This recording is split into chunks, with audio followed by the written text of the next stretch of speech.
What is happening out there, rotoscouts baseball fans? Nothing like an on-time start after an unplanned day off. 3:30 on the nose, 3:31 now, just as I'm saying that. Welcome to a Wednesday show. Hopefully everything's going well. Cujo Blue in the house. Hope your Wednesday's going good too, buddy.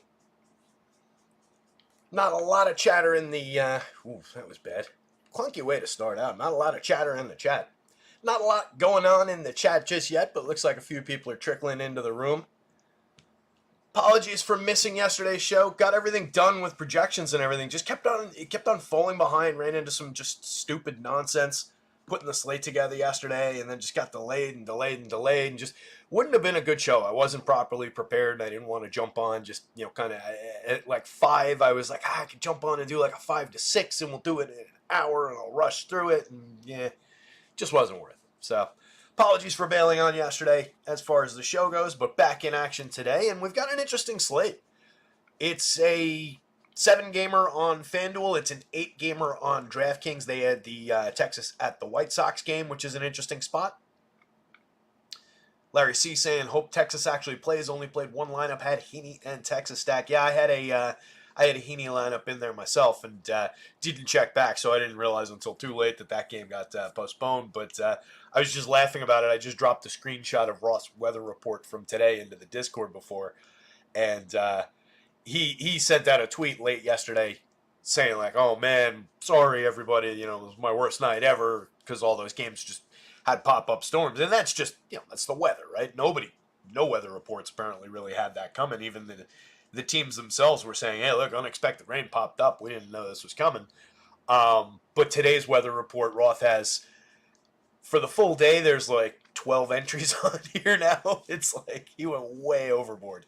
Several of them are legit, but several of them definitely not all that concerning. He's got a couple on here that are just green, like the game in Boston. Green, temperature in the 70s with winds in from left at 10 miles an hour. In other words, entirely normal weather conditions in Boston today. So a little overboard there, but definitely that was obviously a total disaster weather-wise yesterday. Hopefully we don't get anything like that today. Looking at what he does have on here, I guess as a starting point for our show, I'll also pull up the Vegas board while we're at it. There's your Vegas board. So just looking at what he's got on here, games that we do maybe have to keep an eye on. Like I said, the game in Boston seems fine. San Diego at St. Louis definitely looks like there's some weather in the area. It's the way he's putting it is he's hedging his bets across the board. He's got it orange-yellow. Little bit of weather around. He says basically looks like what it looked like yesterday. Won't rule out a postponement. Don't think that's very likely. So keep an eye on San Diego at St. Louis. It looks like the most concerning spot. There's only a little bit of weather in the Texas-Chicago game is the report here. He's saying maybe they late start it, but it's going to be just a little bit of light rain hanging around the area and then probably not problematic. And then there's a little bit of light rain in Colorado, but it seems fine as well. So really, it's only that San Diego-St. Louis game that you have to worry about. Taking a look at the board here. It's an interesting slate. It's kind of a... Just jump over to the pitching board, actually, real quick. It's kind of a peaks and valleys type day. There's some playable pieces through the middle, but there's not really any great options. And there's not really any great bargain bin options. It might be a day to consider like a Kyle Freeland at 5,500 against Miami, for example, if you're looking for the extreme bargain bin. Festa, to me, is the best bargain bin option, but he's also an extreme home run target for those extreme home run happy Braves. So, interesting day that way, but what I'm talking about is there's a pretty solid top end. These guys fit into that as well, and maybe it's just a day where it lands, through the middle. You could argue that the cut line's around Bassett. I don't love Severino against Arizona, but it's a very, very stark day. So, starting that off, the Blue Jays at the Red Sox, a 9-run total there, one of the higher marks that's not in Coors Field today. It's Brian Bayo going for the Red Sox, pushing a 4.18 implied total toward the Blue Jays, and then the Sox at home, one of the top-ranked teams of the day, pulling a 4.92 against Chris Bassett. Looks like a very targetable spot for bats, but I do think it's a potential four corners game. It's one of those ones where we definitely prefer bats on both sides, but both pitchers are playable. Both pitchers are major league talents who can find success on the right day. Just lineups working against them, hitting conditions working against them, and just general quality this year working against them. So we're looking bets in that first game, and most specifically the Red Sox bets. The Braves and the Twins, just mentioned David Festa looking pretty solid for some upside at a very cheap price. His scoring has come and gone with some runs allowed and definitely with some home run damage against. But the kid's high end. He's got some good strikeout stuff. There are tons of strikeouts available in that Braves lineup for him to go find. 3.96 implied total is kind of reflective of his talent level and the scuffling that Braves team has been doing all season. But I think Festa's at least a little interesting. At the same time, we're definitely going to look at some Braves bets because they're showing just absurd power marks against him. It's just a matter of how do they sequence. What are those home runs when they hit them? Presumably they'll hit at least one. What happens? Who's on base? What does it lead to? On the other side of that game, Chris Sale going for the Braves, kind of a no-brainer. 3.61 implied total for the Twins on the other side. Sale, the top of your pitching slate. Padres on the cards, again with weather in the area. A little bit of concern there. It's Joe Musgrove going for the Pods, coming off of a great start, his last one against the Mets. One hit them over 7 innings, no runs, 9 strikeouts, no walks. Nice return to form for Joe Musgrove. We haven't seen that in a minute. He hadn't pitched, he had closed out the 6th inning once all season, and it was a couple times all season, but not since back in April and May, and not since in the 2 starts prior to returning. He had only gone 4 1/3 in each of those, faced 17 hitters. Just pitched a nice, efficient, clean start. Not sure he goes out and pitches 7 innings again and, is that efficient, but he's a very good pitcher. And it's a gettable Cardinals lineup, 3.93 implied total for them. And then Andre Pallante on the other side, likely to limit the Padres' power, of which they only are mid to lower range anyway. Not a high strikeout pitcher. He did get 5 Ks in each of his last 2 games, went 7 innings. He's more of an innings eater, power limiter, keep the ball on the ground type pitcher. We might have to give him a look just with the shape of this slate, but I don't love considering that. 4.16 implied total on the San Diego side. This game only on DraftKings Texas at the White Sox, a 5.13 implied total for the Rangers. They're looking pretty beastly. They're going up against Touki Toussaint. And then Jack Leiter making his 4th start of the year, trying to get it in order and get it right this time. Very good target for that, but the White Sox are showing some power against. The kid's had some bumps at the major league level so far, but there is talent there. So, it'll be an interesting spot to consider for DraftKings shares at the price and against the worst team in baseball, 3.98 implied total for the White Sox. Giants at the Brewers, a 3.58 for the Giants. They're facing Freddie Peralta, pretty high-end pitcher. And then the Brewers, 4.52 implied total, looking pretty decent against Kyle Harrison, who does have his upside. It's not a great matchup again. He just keeps getting stuck with these pretty decent opponents on days where we're trying to get him. Last time out, he did face the White Sox, and he had a great start. The time before that, faced Atlanta. 6 strikeouts, but give up 3 runs, 2 homers. He could be in for that kind of a day against with the Brewers, or going into Milwaukee to face the Brewers. Coors Field game, Marlins, Rockies, monster totals on both sides, 5+ for both of these awful baseball teams. It's Kyle Freeland on the hill for the Rockies. Freeland is, not completely off the board, given that it's the Marlins in town. Even in Coors Field, I don't question the idea that he's at least got enough to get through that team. He's not good, but he's also not terrible. He's a capable innings eater. Last time out, 6 2/3 at Yankee Stadium, just 2 earned runs, gave up 2 homers. That's where the earned runs came from. 3 runs total on 5 hits. Struck out just 3 and walked 2. But 6 2/3, that's not a complete meltdown of a start for how cheap he is. And the Marlins, even at Coors Field, are not that Yankees lineup. A home start against the Padres, he gave up 5 in the 5 innings. That's not a great one. Just 3 2/3 against the Braves. 3 starts back, 3 earned runs on 4 hits, 1 strikeout, gave up 2 home runs. A 4 2/3 inning start against the Mets. He was all right. So, there's spots to consider. We'll look deeper into it in a minute. And then it's Max Meyer on the mound for the Marlins. No real love there. But if we're talking Kyle Freeland, I guess we got to at least talk through the numbers with Max Meyer. I think we're probably leaning bats at Coors Field, though, like everybody else. Luis Severino on the mound for the Mets, pushing a 4.71 implied total toward the Diamondbacks. They're looking pretty solid as one of the top-end teams of the day. And then it's Erod on the mound for Arizona, keeping the Mets at just a 4.39. They are very capable of showing a little bit of home run upside against the lefty. He gave up 2 home runs in his first start back, but then had 2 pretty decent starts, 3 earned runs, but no homer, 5 strikeouts and a walk in his second game. That was against Colorado. Then faced Miami, so a little bit of an uptick in challenge. The first start was against Cleveland, and it wasn't great, but it wasn't a meltdown. The only thing was he only struck out 1 over his 5 2/3, gave up 3 runs, 2 home runs allowed. Erod is a good pitcher. It comes and goes.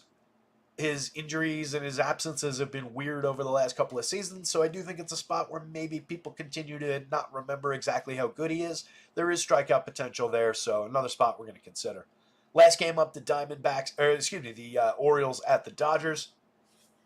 It's Corbin Burnes going for the Orioles, Walker Buehler for the Dodgers. Buehler really pitching short starts. His 2 outings since his return, 3 1/3, 4 innings. Just 1 strikeout in the 4-inning game. Gave up 3 earned on 7 hits to Seattle. Walked 3. Hasn't been great. Facing the Orioles today, not ideal. He is talented. We haven't really seen it this year. He's had 1 meltdown start, and then a lot of just like, well, that wasn't great. And it was short outings as well, and had the obvious long injury absence there. But it might not be a day to rush out and roster the Orioles either. You can see the kind of mid-total, 4.27 for them, 4.32 on the other side for the Dodgers facing Corbin Burnes. It is a situation where we've got 2 very good lineups. We've got 2 talented pitchers. I favor Burnes over Buehler, despite the tougher matchup. Burnes is very talented.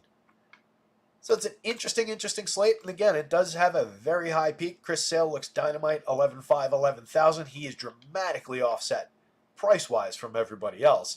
But I think his ceiling is another, floor up from everybody else's ceiling too. Freddie Peralta, right on his heels against the Giants, 92, 98. Not a bad option. He's been up and down this year. He hasn't exactly had the best results, in terms of his career and what our expectations are. But he's a very high-end pitcher, and there are strikeouts available in that Giants lineup. That's a good matchup for him. And the FanDuel price, not terrible at 92. 98 on DraftKings is high, but he's worth it. He's one of the pitchers that qualifies for that kind of a price tag. If you don't like that, Corbin Burnes for 87, even against the Dodgers, pretty reasonable. That's a high-end talent, even in a year where some of his numbers are diminished. Still a very, very good pitcher. It's a terrible matchup. The Dodgers are fairly low strikeout through their key hitters, but there are more targetable strikeout options throughout the back end of that lineup. Burnes could find success for those prices, but you can see there's a little bit of a dip in the projection already, just from the top 2. Joe Musgrove against a really gettable Cards lineup, again, might not go 7 innings again. He's going to have to pitch really efficiently to do that, to repeat that performance. But he is a talented pitcher. There is strikeout upside, 81 to 88. Seems like a pretty good price for him. Harrison, there's another dip in projection. We're already 10 points offset. That's what I mean when I say there's a high peak, right? There's a 10-point projection gap. It amounts to just a couple strikeouts, an inning pitched and a couple strikeouts, however you want to look at it. But that's a 10-point gap between number 2 and number 5. It's not normally that big of a drop from there to there. So it's a pretty big drop-off on this slate already. I do think these 2 guys are very in play. Both lefties. Harrison, tough matchup, but a lot of talent there, and it's going to click. One of these days it's going to click. So I think at the price, it's perfectly fine to roll some shares. I don't think he's a priority, and the projection isn't a priority. But at price, I do think there's enough talent. If he gives you the 6 innings, he can get you a nice, tidy little score on the right day. On the wrong day, it could go pretty sideways and pear-shaped. Erod is basically the same read, 8,500 across sites. He's a little bit more expensive than Harrison. Tough opponent in the Mets. A lot of talent in that lineup. A lot of home run upside showing in that lineup. But Erod's got good stuff. He's basically back to being stretched out. So I think we're okay to play that. Depends on how it fits in. If I could get to Burnes for 9, if I could get Freddie for 92 compared to 85 for Erod, I might consider it. But it's not like, at least Burnes anyway, it's not like his matchup's all that much better. Freddie's a different story. That's a better matchup. Chris Bassett in Fenway Park against the Red Sox, one of the highest totals on the board and the highest fantasy projections on the board. It's playable, but it feels like kind of a no thank you. It's just because the other options surrounding him are either, super high end or weaker. I do think it keeps him in play, but out of everybody in the top half of the board, I think he's my least favorite with that pretty good Red Sox lineup and all those killer lefties. 8,600 on FanDuel feels a little expensive for that spot with the way that Fenway's been playing for offense all year. 8,000 on DraftKings, a little bit more reasonable. He fits in a little bit better over there. Sevy against the Diamondbacks. Again, another guy who's playable but doesn't seem great. Fairly low strikeout this year. That Diamondbacks lineup is fairly low strikeout itself. There's a few guys showing some power upside like Jock Peterson in that lineup. They are still pretty diminished from the original form, but now they've got Corbin Carroll back basically. He's been pretty good over the last couple of months, so some give and take in the quality of that lineup. But Sevy's not exactly killer. 7,300 though definitely puts him on the DraftKings board. On FanDuel, 85, I think you can bypass that. In 150 lineups, I would have a little, but he's not a priority. I think Festa is actually probably a higher priority for me at 77 than Severino or Bassett would be at 86 and 85. Probably even more so than Erod, because I think there's a little bit of strikeout upside there. Just has to keep the ball in the yard, has to manage his command a little bit, but he's a good young pitcher, and he's got a lot of talent, a lot of strikeout upside. 77, 68. Those are dynamite prices. He is the top option in the bargain bin on DraftKings at 68.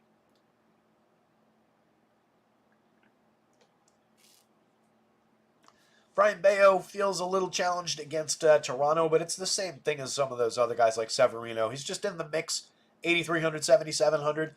If we're going to say it's a day where, there's a high peak and then not a lot else to really love, that more puts all of these guys into the mix than it takes, then it says, all right, you got to really zero in on, this guy. I'm basically saying, from Musgrove down, and the projections are saying the same thing. All these guys are roughly the same, so you're playing the matchups and price game.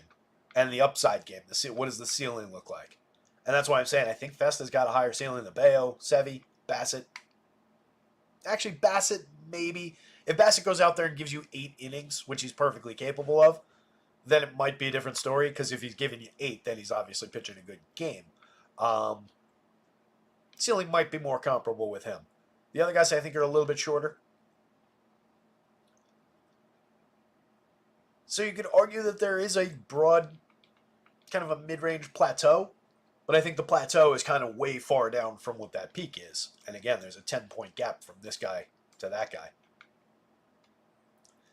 Bueller's really challenging, 67, 7,000. Some other season in the past, that would have been dynamite, but against that Orioles lineup this year, with the way he's been pitching in the short starts in the return to action, seems really rough. Meyer at Colorado is a no. Palante, this one we'll look at. I think the ceiling is extremely low on that one, but I think there's quality to around these medians with, upside to here. It puts him on the board at least, because if these guys do bust, then he just slips through. But it's not an upside play. He's very low strikeout, and that's a very low strikeout opponent. Freeland is going to be interesting at 55 on DraftKings, 73 on FanDuel. I probably wouldn't do it, but if you needed to get desperate for a cheap pitcher, it's at least going to be an interesting decision. It'll be unique. Leiter and Tucson, I don't think are really on the board on your DraftKings slate. Pop over to here. Start up at the top. Monty Pritchett's here. It's a great day to be alive on planet Earth. Make it even better and smash that like button before winning something tonight. I like it, Monty. I like it a lot, buddy. I appreciate that. Yeah, hit the like, hit the subscribe as we get started with the game by game here. Hopefully everybody out there's having a good day. Lone Wolf's looking at some Festa Freeland. That's a way to get cheap. Give you that.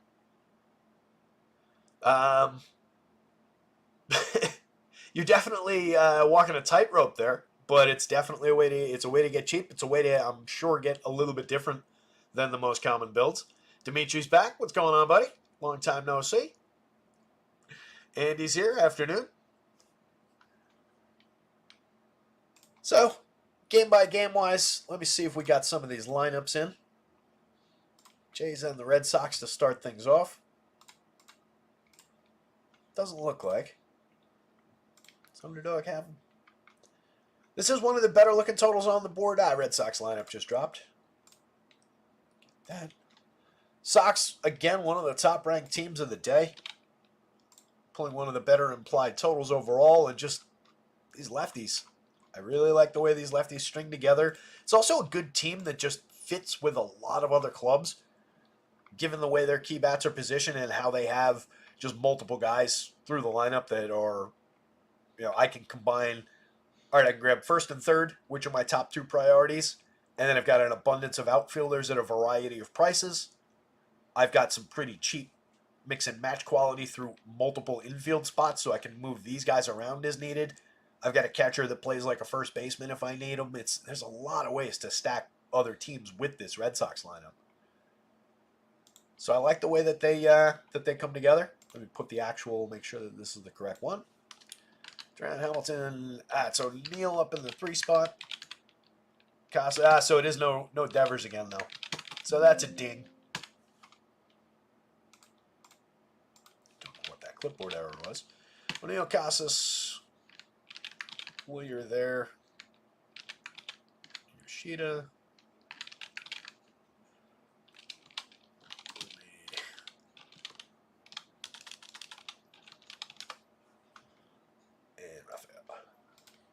All right, so no Devers is definitely a ding to the Red Sox lineup, obviously. Take one of the best hitters in baseball out of anybody's lineup, and it's going to be a problem. Minor bump to Chris Bassett. It's just more like a sigh of relief for him that he's not going to have to pitch to Rafi Devers. But this lineup is still very good, and honestly, if taking Devers out of it makes them less popular, that makes them a little bit more appealing. And not to, you obviously, again, want Rafi Devers in this lineup, and you want to have him in your DFS lineup. But now if you're able to stack these Red Sox, and that total's not going to dip that much, they're cheap now, right? Only Jarren Duran is expensive. $39 on FanDuel, $6,000 on DraftKings. Leadoff hitter having a tremendous season. Lefty bat, great opportunity for him to put up some fantasy points at the top of the lineup. You can average his price right down, even going off the top 4 there. That's just $3,300 a piece on FanDuel. It's perfectly fine. If you go top 5 on DraftKings, it's $4,900 a piece. And you're getting Abreu, Casas, O'Neill, Hamilton, and Duran. It's not bad. Cheapens them up a little bit. Again, you want the upside for Rafi Devers, but can't have it. Bassett at 8,000, has a 22.2% strikeout rate. 4.41 ERA, a 4.27 xFIP on the season, kind of reflective of the way he's been pitching all year. Definitely capable of giving you depth, 145 innings in 26 starts. When things are going well, he's pitching 7 innings. That said, he hasn't pitched 7 innings since August 6th, where he faced Baltimore, went 7, 2 earned runs on 3 hits, struck out 9, walked 2, 1 home run allowed. It's a great start for Chris Bassett. That's his upside. He could go out and have that day today. Like I said, he's on innings. He does give you a little bit of extra ceiling. But he obviously needs to limit runs, needs to find a few Ks, needs to limit walks. 8.9% walks is a little bit high. Not really inducing swinging strikes and putting way too many guys on base is problematic for this pitcher. He hasn't really been filthy for contact. 38.7. This is all average kind of contact. 2.53% home runs. He hasn't really gotten burnt by home runs this year. Just average, little below average by stuff plus. But a capable enough innings eater. It's just kind of threatened by these lefties, by the ballpark, by the conditions. The wind is blowing in today in Fenway, though, so another little bump to his side.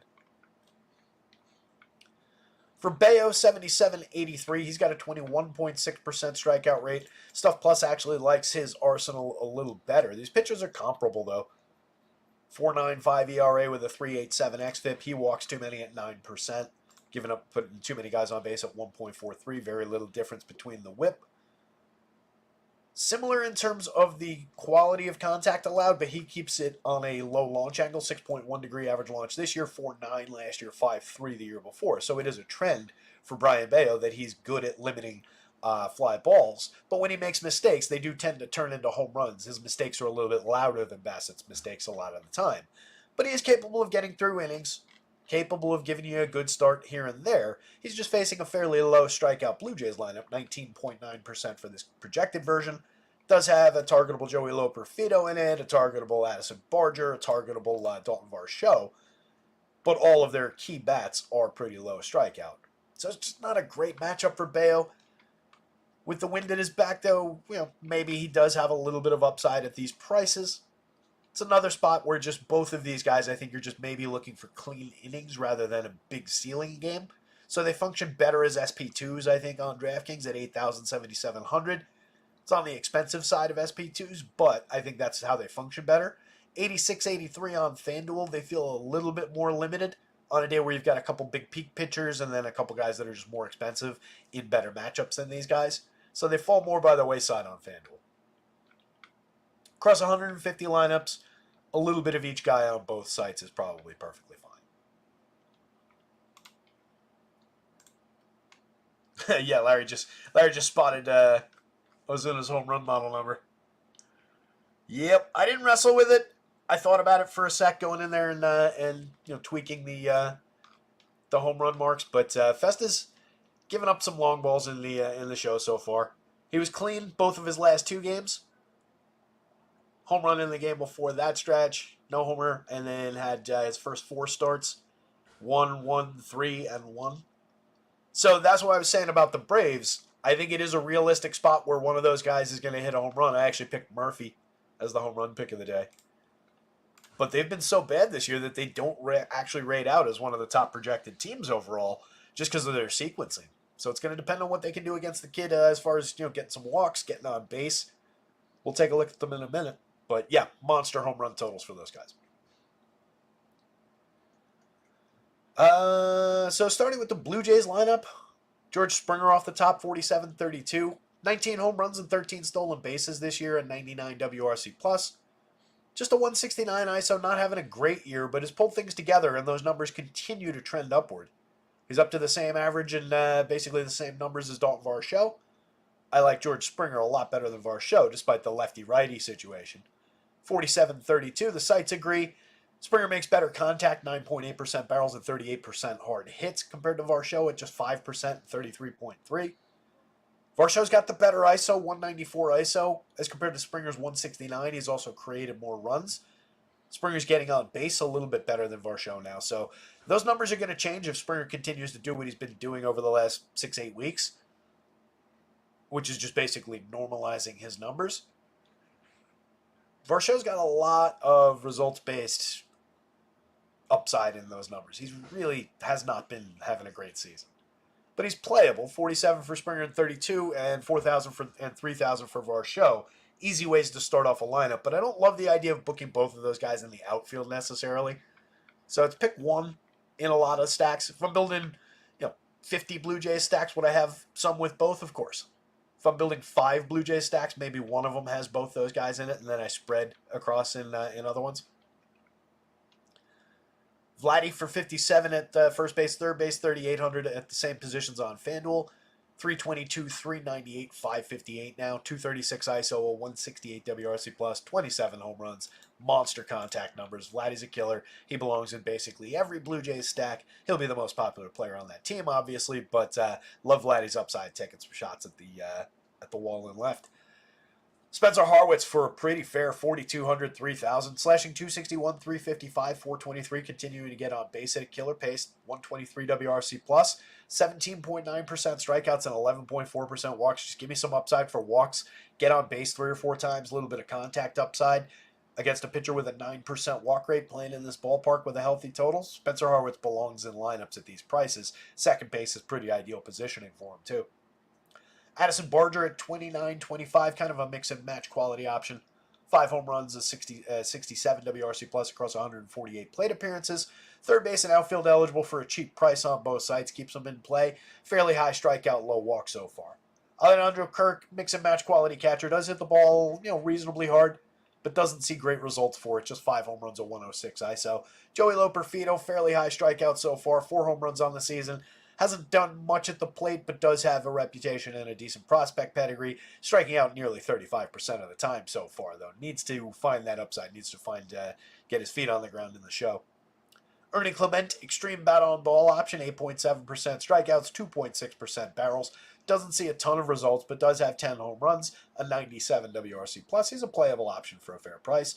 Will Wagner for cheap, 2,700, 2,600. Second base on DraftKings is better positioning than first base on FanDuel, but he's playable.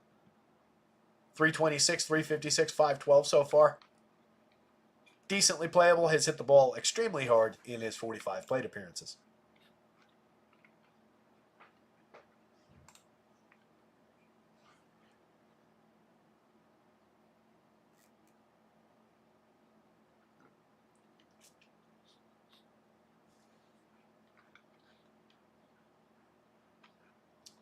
Which stack should you pair, Festa and Freeland with, Lone Wolf? I mean, if you want to go, you could obviously add some Rockies bats to support your Freeland win upside and take some Coors Field out of the situation. Then you're getting some, even fairly priced bats at Coors Field with a ton of upside. And then, I would maybe consider the Red Sox. I would look at, I've got a whole stacks board up on the website where you could look at it, but just look for some of those higher totals. On DK, you could get to the Rangers, obviously. Fairly easy spot there. Brewers are in the mix, but I don't love drawing down against Harrison when I could just take the Rangers against Tukey. Diamondbacks are on the board against Sevy. That's not a terrible spot. But, yeah, if I was building that Festa Freeland lineup on DK, I might consider grabbing some of that side of the Rockies total there. Support my Freeland win, and then I'm sure you could afford some Red Sox bats with it. And we're about to talk about the Red Sox right now. So Duran, again, off the top, he's the only expensive player in the lineup today. 6,390. I think he's earned that. 20 home runs, 32 steals, a 234 ISO, a 140 WRC+. It's been absolutely tremendous on the season. Medium strikeout, 22.1% strikeout rate, not off the average by that much. 8% walks, decent at both of those categories, not elite at either one. If he manages to learn how to draw even more walks, look out, because, he's already 32 steals on a 354 on base without really drawing above average walks. 45.2% hard hits, 9.6% barrels. Kid's very, very good. Solid lefty bat to throw at Bassett. David Hamilton in the 2 spot, 46, 3,000. Mix and match through the infield at second base or shortstop. You know where I prefer to put him at second base. 8 home runs, 33 steals for him. 307 on base. He also needs to learn how to get on base at a little bit better of a clip. Draw some better walks. 7% walks for him. Strikes out a little bit more than Duran does, but offset by price pretty dramatically. Just a 148 ISO, more of a correlated scoring option, but does have a little bit of independent upside based on medium home run output and a solid stolen base upside. O'Neill, 51-33, 23 home runs, a 261 ISO, 133 WRC+, a monster power bat, 15.8% barrels, 48.8% hard hits. A lot of Ks, but also knows how to draw a walk, get on base, 346 on base out of a bat with that much power. Hasn't really been running this year, but does have stolen base upside on the right day. Only 3 on the season. But thinking of Tyler O'Neill in years past, he does have that skill. I think they're just trying to keep him on the field by limiting the amount of danger they put him in. It's a guy who can get stung by a bee out on the field and miss 2 weeks. Tristan Casas, 4,900, 3,100 at first base. Very, very fairly priced on both sites for his power upside. 8 home runs in his 140 plate appearances, a 238 ISO, 142 WRC+. Missed most of the season, but has killer contact, home run upside against Chris Bassett. 8.72 in the model might be a little bit light, honestly. Excellent premium contact numbers over the last couple of seasons, made mostly last year. Really underpriced. That's a great buy. Willie Abreu, 4,200, 3,100, also a great buy. I've been hammering this one for price over the last couple of weeks. 12.2% barrels, 50.2% hard hits for Abreu. 14 home runs on the season, a 231 ISO, 128 WRC+, 358 plate appearances. He's been dynamite. I'm not going to make the direct comparison to Duran again like I did the other day, because obviously Duran does different things. But in terms of a lefty bat with power upside, Abreu is way too cheap at 42. He's too cheap at 31. He's way, way too cheap at 42. Just continue putting him in your lineup. He also doesn't get that popular. I don't really understand that either. Just keep it between us, I guess. It'll be a nice little rotoscout secret through the end of the season. It's bizarre to me that he's not priced up. It's bizarre to me that he's not more popular when the Red Sox are popular. Like yesterday, he was not popular. At least on FanDuel, wasn't popular. Don't know what he got to on DK, but Yoshida, 4,300, 3,000. Also a guy who goes very underowned most of these slates. He's got a ton of upside too. Over 335 plate appearances. He's hit 9 home runs. 122 WRC plus, slashing 291, 361, 435. Strikes out 13.4% of the time, 7.2% walk rate. So he's putting the ball in play a ridiculous amount of the time. 39.5% hard hits. That's down from 40.6 last year, only slightly down. 6.6% barrels down to 5.9. But obviously that means there is a little bit more power upside. There's a little bit more juice there. He also missed a bunch of time this year, but there's a lot of upside for Yoshida. And again, nobody goes there. He's been owned in the lower mid-single digits when I've gone to the Red Sox lately. Connor Wong for 4,000 where you need catchers, 29 where you don't, slashing 283, 338, 422. Those numbers have come down. We're precipitously going down at this point, but still clinging to a 110 WRC plus on the year, 11 home runs. Had a very, very good first two-thirds of the season, though. Don't want to totally discount him. I think he's very playable at those prices, and hopefully he has a nice September to finish things off with a good year. Romy Gonzalez, 3,000, 2,500, does hit the ball very hard. 50% hard hits in his 151 plate appearances, 7.7% barrels.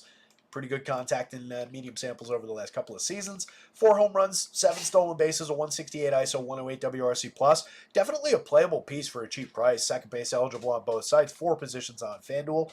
Not a bad option late in the lineup if you just need a price and popularity offset. Another guy who won't be popular at all. And then Sedan Rafaela just gives a good counting stat upside. Continues to do that. Just an 87 WRC+, plus, 290 on base. The consistency's not there, but the peaks are pretty nice. So another player that you can work in for cheap prices at multiple positions. Red Sox are, again, that's why I say the Red Sox are very easy to stack with a bunch of different teams in a bunch of different ways because of these multi-position guys for very cheap prices. And then some of their key outfielders are very cheap. So easy team to stack with. Like the Red Sox a lot today. I would say Sox bats, Blue Jays bats, Chris Bassett, Brian Bayo in that order. All 4 things are playable. The 2 pitchers are more playable on DraftKings than they are on FanDuel. The bats are the more playable in all things, though. And here are those ridiculous Braves power numbers that I mentioned, or that Larry mentioned. 25, most notably for Marcell Ozuna, one of the probably the highest mark I left open all year. I don't know that I've given anybody a leeway to a 25 yet. I know Ohtani's been in the 20s. I know Judge has been in the 20s a couple of times. I don't think either of them cracked 25. More moderate numbers for the other home run hitters in this lineup. That is coming on the back of Festa's 4.46% home run rate over 36 and a third innings, which comes on 9.9% barrels, 17.4 degree average launch. So when he's a fly ball pitcher anyway. When hitters are able to square them up, the balls tended to travel pretty far. So I do allow that upside for these Braves, especially Ozuna, 37 home runs on the year, a 276 ISO, 54.2% hard hits, and a 16.7% barrel rate. Ozuna's got tremendous upside for a long ball today. So do these other guys. But are any of these dudes going to be on base when that home run happens? This bottom of the lineup most particularly, 292 on base. Let me grab is there confirmed yet? It's been the major culprit for them all year. Has been the sequencing, the on base, the uptick in strikeouts for some of their key bats, downturn in walks, like most notably Matt Olson. Last year, 23.2% Ks, 14.4% walks. That's down to 9.3% walks and up to 26.6% strikeouts this year. More than the dip in power output from Matt Olson. That's what I'm more worried about. Or that's what's impacted the Braves more, let's say. As we focused on a few times in a vacuum, these are still good bat on ball numbers. Still good power output, 23 home runs, a 203 ISO. Take the name off the jersey, over 557 plate appearances. You'd take that from a lot of hitters. Put the name back on the jersey. That's not a great season for what we expect from Matt Olson. But he's still a major, major threat to David Festa today. Sean Murphy, if he's in the lineup. Travis d'Arnaud, if it's not Murphy, it's d'Arnaud. Both of those guys, killer power bats at the catcher position. Like I said, made Murph the home run pick of the day today because I wanted to take a Brave with all this power upside showing. But I didn't want to go to Ozuna because it felt too obvious. Didn't want to go to Soler because he's just been frustrating all season. So with all that power in mind, why do I think Festa's on the board? With the home runs he's allowed, he's got a 28% strikeout rate in the show so far. Just a league average marked by Stuff Plus, technically 0.29 over league average. But he's found effectiveness for strikeouts, and that's his thing. He was a good strikeout pitcher in the minors. He's making it work. He's also got a 3.53 xFIP under the 5.20 ERA that he's given up so far, so he's pitching better than it's looked like.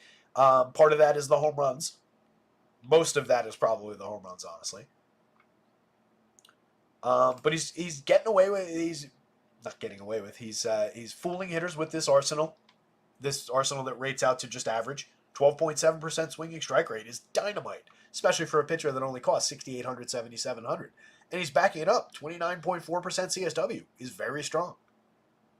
So this is a kid that I expect next year is going to be somebody we're going to be looking at a lot. I expect we're going to find him regularly at higher prices next year. So take advantage now while he's cheap. There is a definite strikeout upside here. As we've looked at a couple times, this Braves strikeout number comes down deceptively because of Gio Urshela and Whit Merrifield. You take those two out of the equation, that heart of the lineup there, and we'll throw Orlando Arcia in as a low strikeout guy, including Arcia, it's 25.3%. Taking Arcia out and just focusing on the bats that are actually threatening through the heart of that lineup, 26.2%. And could skew higher depending on who plays. So there are definitely strikeouts available today. 7% walks hasn't been bad for walks. Walk 2 in the last game, gave up 3 earned on 3 hits, 5 strikeouts. Just pitched 3 2/3. That was against St. Louis. What happened there? He only faced 16 hitters. Why did he come out of that game? Pull up notes real quick. Actually, while I'm pulling up notes, I can drop in my placeholder lineup, which I never did.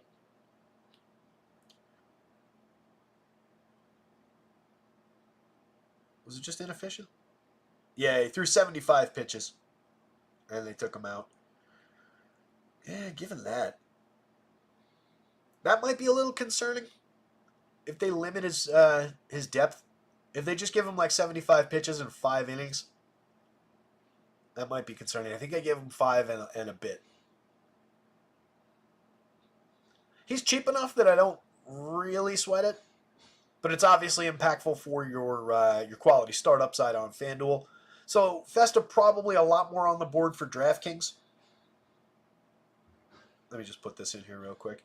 But there is ceiling there for the money, even on FanDuel. Even if he doesn't book the quality start on a day with an extremely high peak, both for salary and projections and ceiling, and then kind of that flat mid-range where anybody can succeed, anybody can fail, and everybody's the same. Festa's offset by price for a little bit from those guys, like I was talking about when we looked at the board, and I think his ceiling is a little bit higher, even in just 5 innings, than some of those others.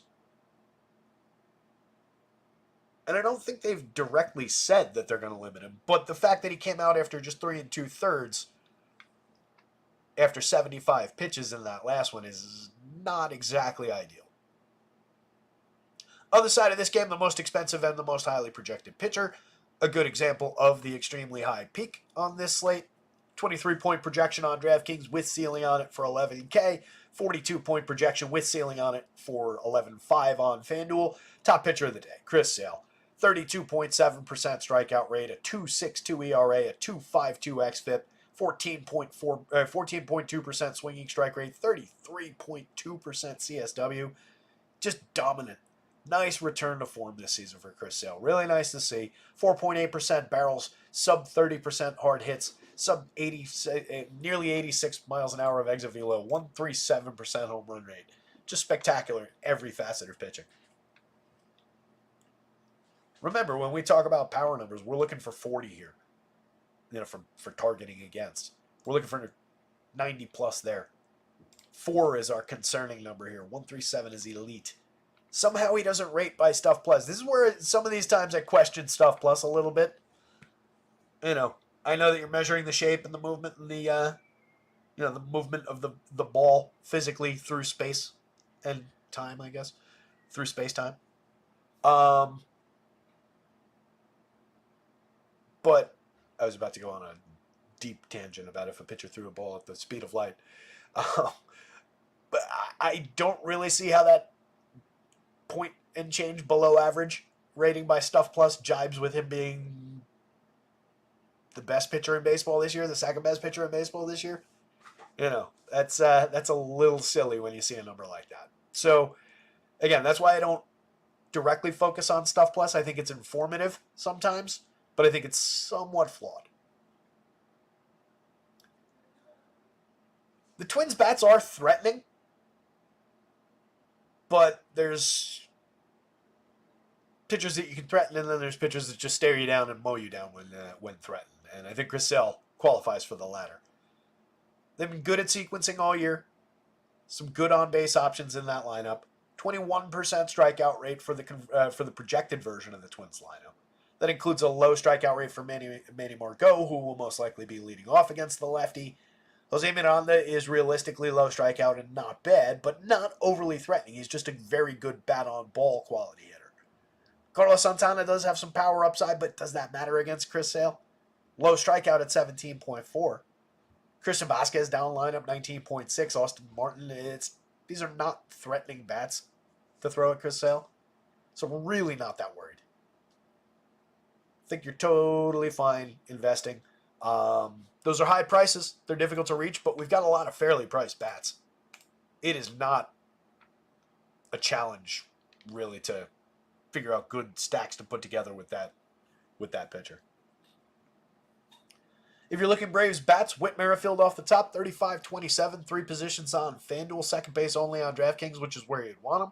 4 home runs, 16 stolen bases, but a dramatic uptick in quality since joining the Braves. I haven't looked at the last couple of days of output, but when we looked at it about a week ago, his month with the Braves was pretty killer. And he's had the good spot in the lineup at the top. If he correlates directly with all the guys showing all that power and he just needs to get on base, you can play some Whit Merrifield for a cheap price if you're stacking Braves. And not the worst stack in the world. Again, he's probably one of the key bats actually for the Braves today, in the sense that he's going to need to get on base to support the upside for these guys. And then you're going to need something from these guys to get on base ahead of those guys. So that's where I question the Braves' quality as a stack rather than a group of individuals. Jorge Soler, monster number at 15.6 in the home run model, 4,600, 3,100 across sites, 16 homers for him on the year, 188 ISO, a 116 WRC+. The run creation mark, the on-base percentage are great. It's not a terrible season in that regard for him. Solid 12.7% walk rate against his usual 25-ish percent strikeouts. Decent but not elite contact numbers is where the dip comes from, where the disappointment comes from. The fact that he's managed to create runs with this big power outage is at least a little encouraging for being able to continue to play him for cheap prices at the top of this lineup through the last month of the season. But this is not the season we expected from Jorge Soler. Marcell Ozuna, again, 37 homers, a 276 ISO, a killer 25 mark in the home run model. That is very, very high and not the most comfortable thing to put in the world, but I think it's realistic. Matty Olson, I almost made him the home run pick of the day, but I've used him a few times, so I wanted to mix things up a little bit. Didn't want to take the one obvious lefty in the lineup, so I didn't go that route. But 23 homers, a 203 ISO. Again, if you put it in a vacuum, those are decent power numbers, but not for Matt Olson. 54-36. He's discounted from where you would normally find him, but only slightly. Probably not commensurate with the actual dip in output this year. He's had a little bit of a charge lately, though. 23 homers. We were shorter than that a week ago. We were sub 200 ISO just a couple days ago, so a little bit of an uptick. Murph, again, home run pick of the day, 36-26, a dynamite catcher option. This is very, very cheap. You can play him and Olson in the same lineup on FanDuel. 7 home runs and 202 plate appearances out of him. Just a 148 ISO. 9.2% barrels is climbing. 15.8% last year with 44.7% hard hits. That's reflective of the true nature of this bat. He is a tremendous home run hitter as a catcher. 11.64 in the home run model today. Like him a lot at the position. Michael Harris, if he's in the lineup, 42-3,000 across sites, 8 home runs, 8 steals. A lot of talent, multi-category contributor, but comes and goes as far as his output. Not having the greatest of seasons, 332 plate appearances, just an 84 WRC+, but hits the ball fairly hard with a 44.3% hard hit rate. Limited strikeouts, not bad for strikeouts, not a terribly high walk rate, so puts a lot of balls in play. Ramon Laureano hits the ball extremely hard, 12% barrels, 43.2% hard hits. Doesn't see a ton of returns for it, but 8 home runs and 212 plate appearances, a 176 ISO, 2% above average for run creation. He's playable, but there are probably better outfielders on your board. Gio Urshela, just a mix and match player at best, not much of a hitter. And Orlando Arcia, 13 home runs on the year, a minor power bat, but again, you are going to need some guys from down here to succeed to support the upside for any kind of a stack from the top, so you might as well mix them in at cheap prices. He's not the worst idea in the world at shortstop. The Twins I really don't think are all that appealing today, even in a bad day for Sale. Do we really see Sale melting down, giving up like 8 earned runs, a couple of homers? It's just not a good DFS target, so I don't love it, even for contrarian reasons, even for them being fairly cheap. Not the best target day. They will be low owned, I'm sure.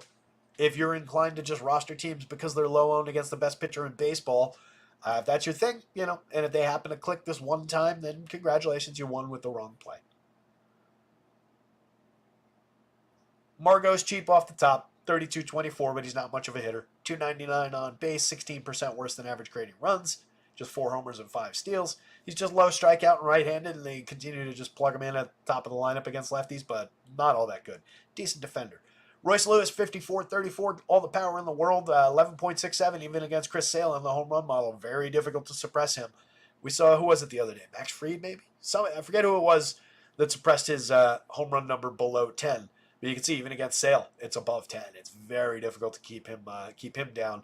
215 plate appearances, 15 homers at 295 ISO. But he's on an island in that lineup. Nobody else above even 5. Oh, no, sorry, Wallner above 5, but 5.45. Nobody else showing power upside.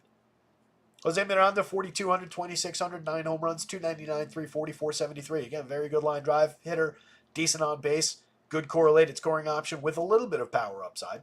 But it's more doubles, triple kind of power than it is home run power. 9 homers and 365 plate appearances, typical kind of season out of Miranda. But he's a good option. He's never expensive. He's rarely popular. 42 at third base, not bad. 26 at third base and first base is very appealing on FanDuel against any other pitcher. Carlos Santana for 34.27, 18 homers, 184 ISO, 113 WRC plus. Another player is just, solid. 17.4% Ks, 10.4% walks is very, very good. Not expensive at all at 2,700 at first base, 3,400 on DraftKings, same thing. But again, terrible matchup. Kyle Farmer hasn't had a good season this year. Sub Mendoza, sub 300 on base, 70 WRC plus. No real reason to consider him other than that he's right-handed, cheap, and plays second base on DK, 3 positions on FanDuel. Willie Castro, shortstop only on DraftKings, 4,400. 2,900 across 4 spots on FanDuel. Mix and match. Scores a lot of runs, gets involved for correlated scoring, 114 WRC plus, 11 homers, 12 steals. He's a contributor for sure, but again, terrible matchup, and he's one of the lower-end Twins bats who's a regular. Vasquez, 3,000, 2,500 is a pretty big no at catcher, 70 WRC plus, 7 home runs and 260 chances. Wallner's got tons of power, 10 homers in just 165 chances, 336 ISO, 24.3% barrels, and 56.8% hard hits. He's been a monster at the plate so far. But again, Sale just doesn't give up power. Very bad matchup for that kind of a hitter, and he's a 37% strikeout guy. Take the Chris Sale strikes him out 3 times upside. Austin Martin, just a mix and match quality player at the bottom of the lineup. Chris Sale, Braves bats. David Festa, definitely on the board. Actually, I'm going to put Festa above the Braves bats. I think that's right. Because again, while they are showing a big home run upside, it's just individual. That's reflective of individual upside. They're sub 4 in Vegas. I don't think they're a great stack today. I think they're a playable stack, but I don't think they're a great stack. So I'm going to go Sale, Festa, Braves, and leave the Twins basically off the board. Again, if you're inclined to get wildly contrarian, the Twins are your team. That is a way to the top of standings, but you have to do it constantly, and you have to play 150 lineups a day to make that work correctly. It's not a great strategy if you're building one lineup. It's not a great strategy if you're building 20 in a 20 max, you can do that. But if you're building 20 in a 150 max, that's a stretch. Because, 99.999 times out of 100, you're just shooting that lineup in the foot. See, we got the Pods lineup in. While we were talking about that, both those lineups came out, by the way. Twins have Jeffers hitting second. And no what's his face? No Royce Lewis. Let me just show you the lineups real quick, because it just takes the Twins further off the board. And then I think the Braves is basically what we were looking at, but Arcia climbs the lineup and Murphy drops. I think it's the same players in a different order for the Braves. So just to do it real quick, top end looks the same. Laureano 5, Harris is in the lineup hitting 6. RC up to 7, Murph hitting 8th. Still like the home run upside, still above the 10, but you can see the dip. He was 11 plus in that spot. Drops to 10, 3, 5 down there, but keeping him as the home run pick of the day. Still like it. And then Luke Williams in the lineup. Deadman, 2,000 on DraftKings. Interesting. 4 positions on FanDuel for 2,100. 20 plate appearances, hasn't done anything. What is he? I know nothing about this player.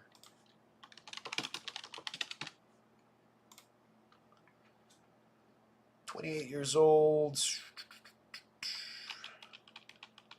283 plate appearances in the show. He's hit 2 home runs, 218, 277, 284 with a 55 WRC plus. Doesn't look like much of a hitter.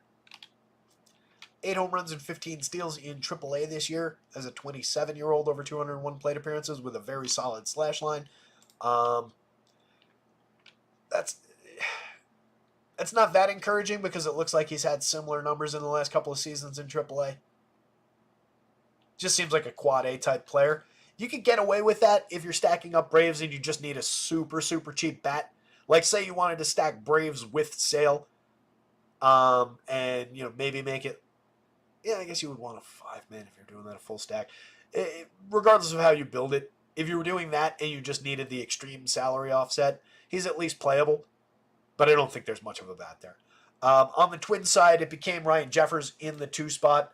So again, you lose their best bat. Miranda, Santana, Castro there, Warner, Austin Martin. Yeah, so Ryan Jeffers, not much of a great replacement. He does have 20 home runs, a lot of power. But you can see, even he's at just a 7. So now nobody above the magic number. Twins become less appealing. Cards lineup is in, and it's already in there. Pods doesn't look like we've got it yet.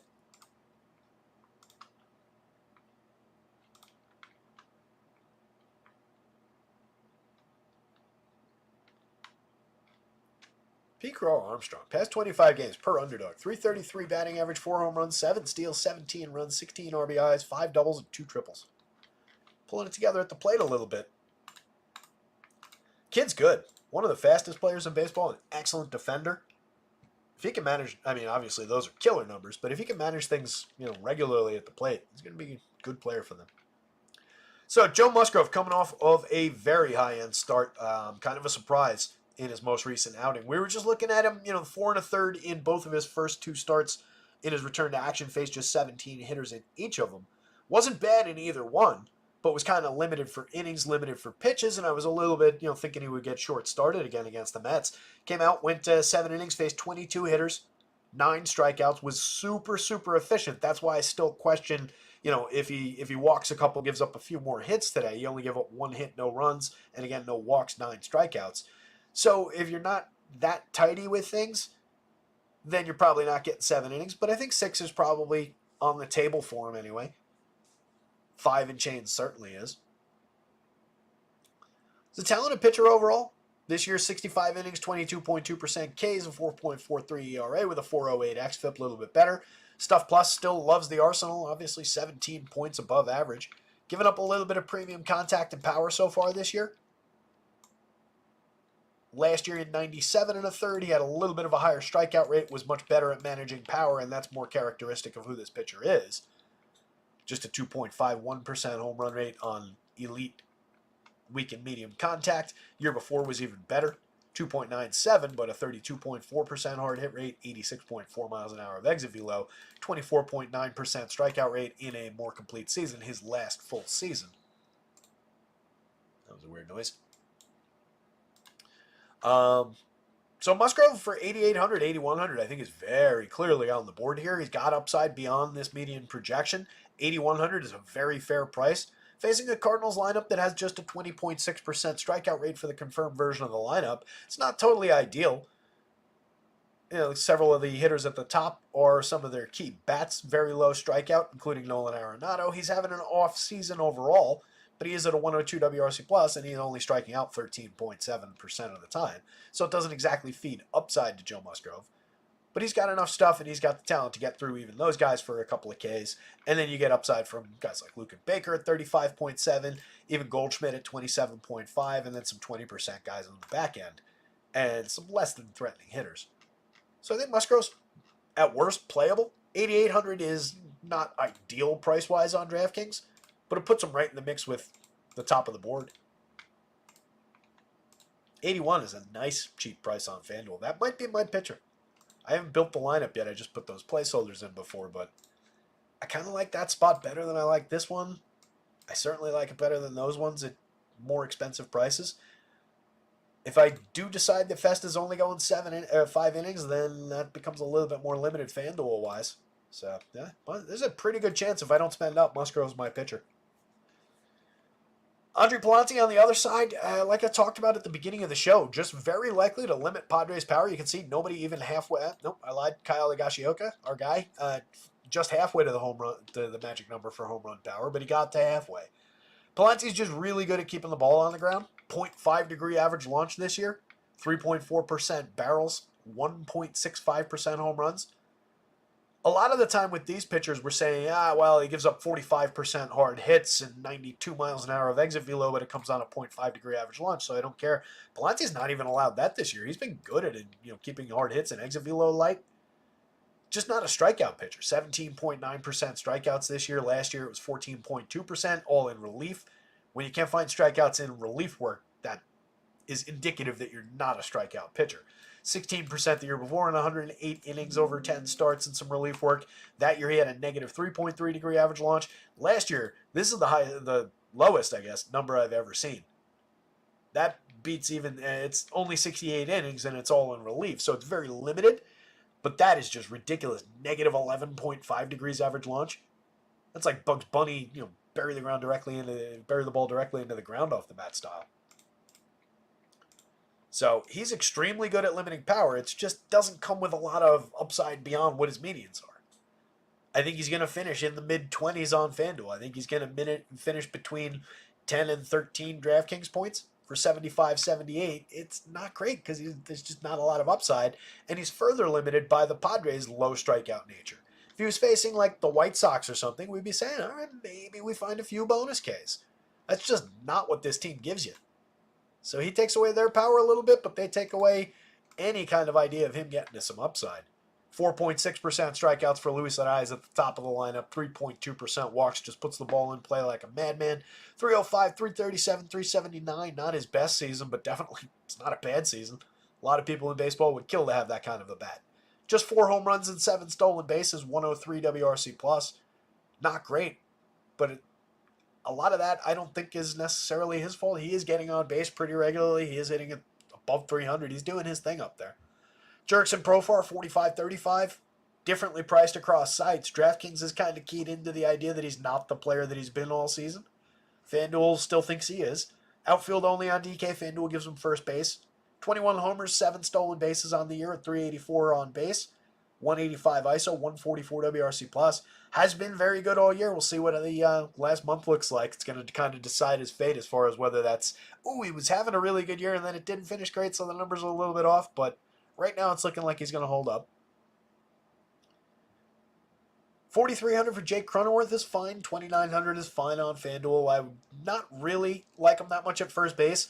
And having him and Arraez just with first base eligibility is just weird in this lineup.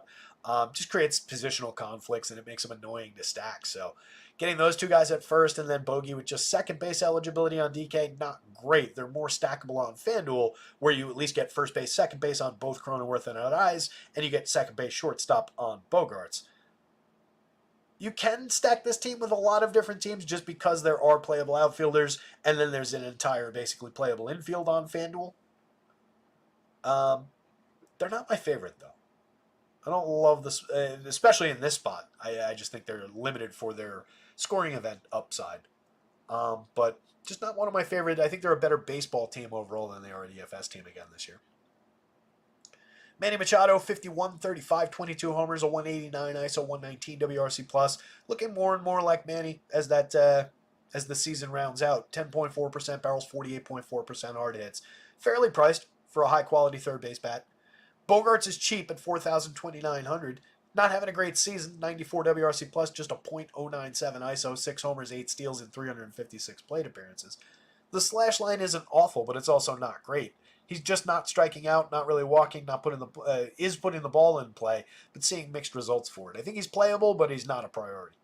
Jackson Merrill, high priority bat, 4,700, 3,300, 19 home runs, 14 steals. If you're going to this team, he's probably bat number 2 behind Manny. And then it's probably just the top 3 or Bogarts. He's having a killer year. 10.5% barrels, 43.9% hard hits. Not even striking out much, 17.8% strikeouts. Merrill is very, very good. Probably somehow still underrated. Underappreciated DFS-wise, anyway. David Peralta, mix and match quality outfielder. 117 WRC plus, keeps him alive. Solid 335 on base, over 203 plate appearances. Playable part, not a bad player, not a good player. Higgy up to 15 home runs on the season, a 280 ISO in his 208 chances at the plate. Monster power from the catcher position for a very cheap and not all that popular catcher. Not a bad option if you're stacking pods. Not a priority if you're not stacking pods. Mason McCoy, mix and match caliber. Don't love the idea of plugging him at shortstop for from the 9 spot. For the Cards, if you're attacking Joe Musgrove, I think it is doable. If you build a big share of Joe Musgrove, you can put some cards in your pocket as a hedge as well. It's not like Musgrove projects out for a ridiculous day where he's just going to blow the Cards off the table like Chris Sale against the Twins. Mason Witten from the top of the Cards lineup, 4,300, 3,000, has 11 home runs and 10 steals, a 111 WRC plus. Playable at shortstop, not ideal, but he's had a good month and a good season overall. Sees a little bit of upside.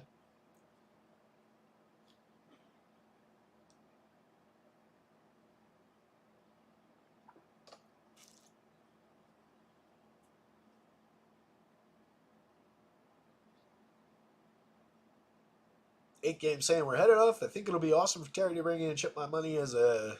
It looks like a typo in it. Yeah, not... Unless there's another guy out there that I don't know about, it's most likely ship my money in his spell check there. I'm pretty sure he's working for a site. I think he caught on with one of the startups out there. Would love to have him. Adam's a good dude, and he's very, very good at this. So, yeah, anytime he wanted to come on, if he's out there, let him know. Would love to have him anytime. Talk baseball, we can talk football, whatever. But pretty sure he got a job somewhere and is doing his own thing. And I know he does shows pretty regularly. San Diego lineups in. Thanks, Larry.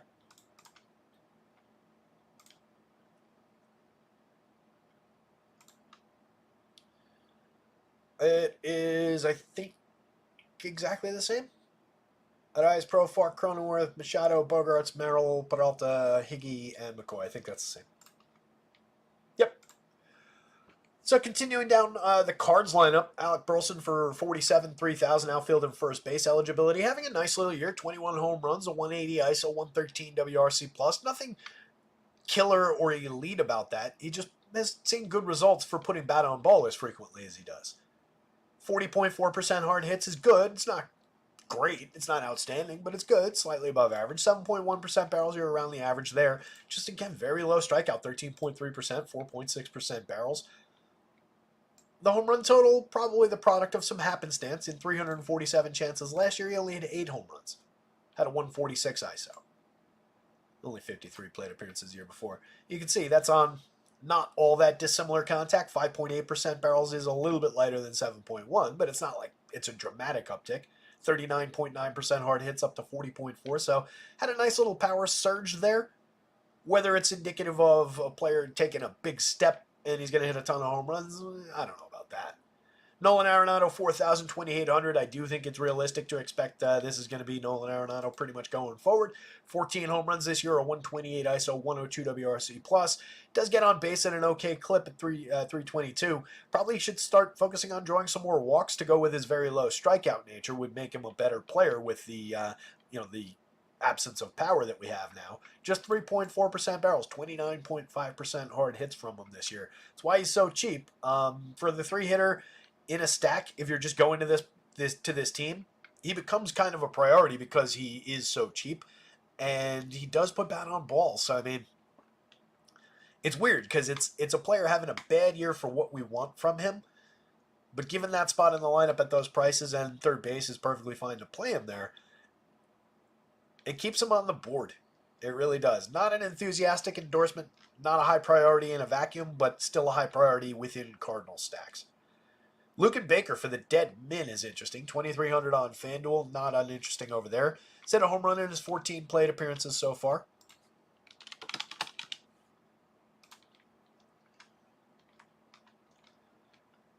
In AAA this season, over 452 plate appearances as a 27-year-old, so, temper expectations, and he's done this before. 32 home runs, 303 ISO, 231, 345, 535 with a 120 WRC+. Plus. Again, 27 years old. Last year in AAA, in 380 plate appearances, he hit 33 home runs. In 2022, in 513 plate appearances, 21 home runs in AAA. In 113 plate appearances in the show so far, he's only got 3 home runs. Slashing 200, 319, 326 with a 126 ISO, striking out 31.9% of the time, but he has drawn walks, 15% walks in that major league sample. So he's an absolute definition of a 3 true outcomes hitter, and he's hitting cleanup for 2,000. That's a very, very, very playable spot. That's a guy to keep in mind for a one-off share if you need a dead min price one-off to help you buy Chris Sale in another lineup, to help you buy an elite stack. You can do a lot worse than Luke Baker from the dead min. Same thing on FanDuel, he's just 2,300 over there. 8.08, second on this team in the home run model. Home run model knows about him. I'm not sure that the DFS playing public in general is necessarily keyed into that spot. So definitely one to keep in mind. Donovan, 3,800, 2,800, 10 homers, a 127 ISO, a 105 WRC+, plus, mix and match quality, multi-position guy on both sites. Goldie at 42, 3,000 has a 6.34 in the home run model. He's at 20 this year, a 162 ISO, striking out a ton of the time at 27.5%, but obviously still very good contact.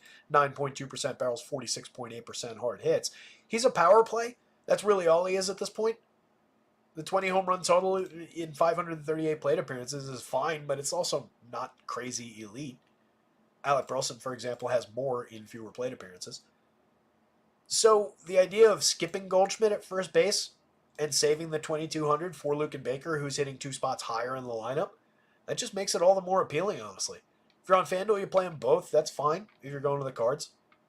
But this is the more interesting spot between the 2 first basemen to me. Lars Nootbaar for 34-26, 8 home runs, 5 steals, and 98 WRC+. Plus. Not a great 301 plate appearances from Nootbaar, but we know he's a multi-category contributor, and he has been hitting the ball hard. 9.4% barrels, nearly 50% hard hits. As long as you're squaring the ball up like that, I'm not really concerned about what the output actually looks like. I think there's upside in Lars Nootbaar on any given slate. Solid lefty bat to throw at Joe Musgrove if you're stacking cards. Not a priority outside of Cardinal stacks. Tommy Pham, another multi-category player, 7 home runs and 6 steals and 370 chances for him. Just at league average for WRC+. Plus. Any given slate upside for sure for Tommy Pham, but not really the best season from him. Pedro Pajes, down lineup, mix and match quality catcher.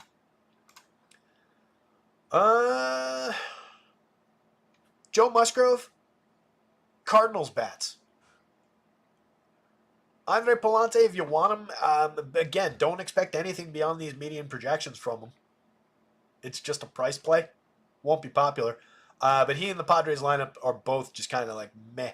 If you're playing Padres, just you need a hell of a lot of sequencing out of them today. The power output's going to be limited. This game is only on DraftKings. Dimitri says, I don't know why Musgrove just feels dirty to me.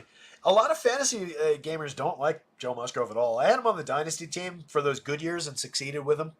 So I've always had healthy respect and kind of like him.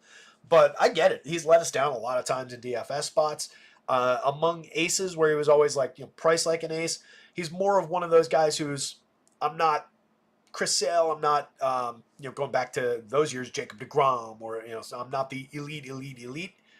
I'm very good, And a lot of times he was kind of lumped in with those guys price-wise as if he was elite. And sometimes that's a matter of the slate. He's just the best pitcher available on a slate, so on and so forth. So I think he got a reputation for being disappointing because of how he was priced a lot of the time. But I think it was more a factor of how he was priced and owned than the actual pitcher that he was or is. Right? So he's a weird one. I get what you're saying, though, Dimitri.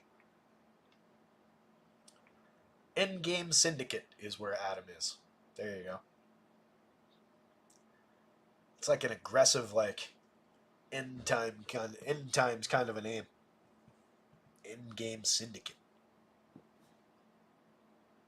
Like if you turned on CNN or Fox News, whichever your news channel of choice is, and the talking head was just like, and out of the Middle East, the Endgame Syndicate sank another ship in the Strait of Hormuz today. Like, that totally. I don't love that name, guys. I gotta say. I get what you're going for. Totally understand it, but I don't know. Sounds like Cobra from G.I. Joe. I was watching a thing the other day on YouTube, just popped up, and I was like, oh, that'll be fun. And it was all about how Cobra actually had like this super nice infrastructure where they had like facilities around the world for gymnastics and like exercise and relaxation for the Cobra soldiers. They had a healthcare plan, like all kinds of like ridiculous details that I guess came up in the comics and the cartoons over the years. Jake's saying it has an Avengers feel. Yeah, I can see that. Obviously the Endgame tag there. Metal Gear Solid feel, I can see that too, yeah. Solid Snake versus the Endgame Syndicate. I can see it. Endgame Syndicate is... Oh, yeah, I know who they are, Aiken. Yeah, I know that they got together a good group of people there. Endgame Syndicate is a pretty serious group of the top players, and people who join their website are really paying for some high-end advice. What are you, on the payroll, Aiken?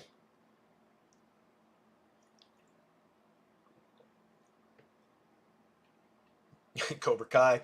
Sounds like a prison gang. Larry's saying, I thought you meant the movie Cobra first. Sly Stallone. Solid one. Nerdy Tenor, Brick, Adam, and Utica. Yeah, I knew Nerdy Tenor, Brick, and Adam were over there. Again, I couldn't remember the name of the site, but I knew that it was those guys. I don't know who Utica is.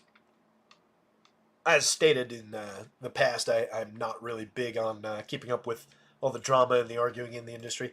Like the other day, I think people were arguing over who invented the format of the walking bets, where you're like, filming yourself while you're taking a walk. And then, certain people out there have kind of perfected it. Members of the opposite sex, in my opinion, have kind of perfected it. I'd rather watch them do it than, let's say, Ben Rasa. But it was just funny to me that people were arguing over who invented that format. Like, who gives a shit?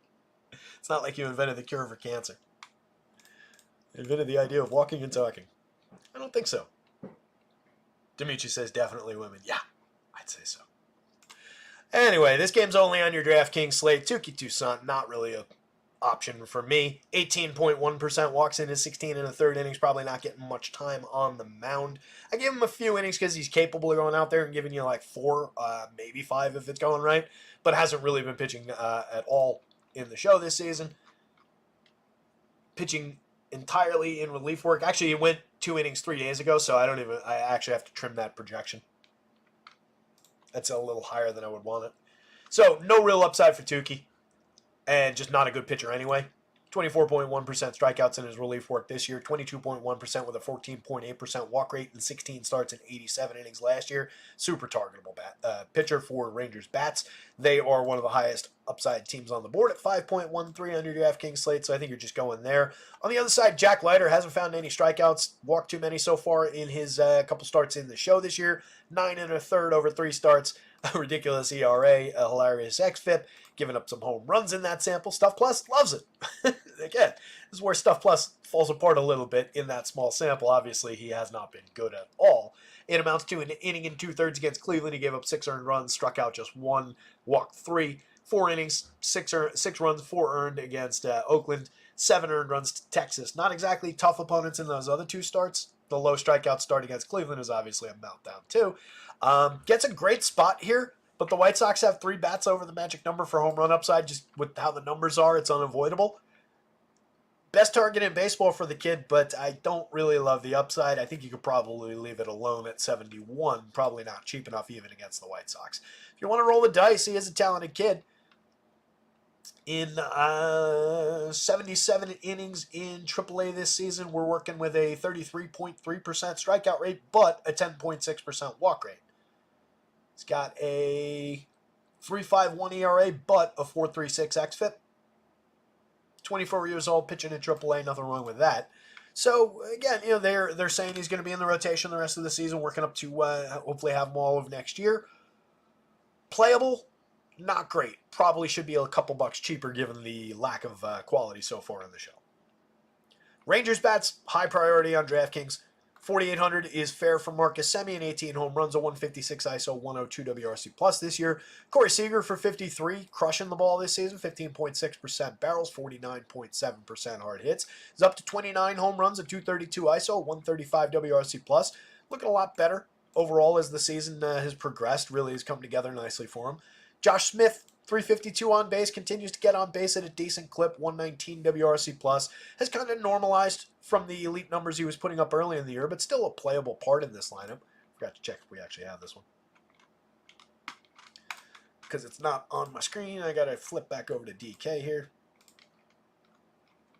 Nope. So Smith, a playable part. 37 is not bad at third base or the outfield. Adolis Garcia for just 4,300 against Touki Toussaint is ridiculous. 21 home runs, 11 steals. I know he's not having the best season, but this is a bad pitcher. This is an ideal spot to grab some Adolis Garcia for just 43. And if you're grabbing him with these two, as a 3-man, that's just 4,800 apiece for their 3 stars. And then you can actually average that down by adding anybody else in this lineup. So let's say you don't like Josh Smith and you want to go with Josh Young and Nathaniel Lowe. That brings it to 43. This is a cheap opportunity to roster Rangers with a monster total against a bad pitcher. Kind of wish this game was on FanDuel. Lowe for just 35. Good option. 38.3%, just average in terms of the hard hits, the barrels. 22% strikeouts, again, around the average. 12.5% is a very good walk rate, supports his 345 on base, his 106 WRC plus.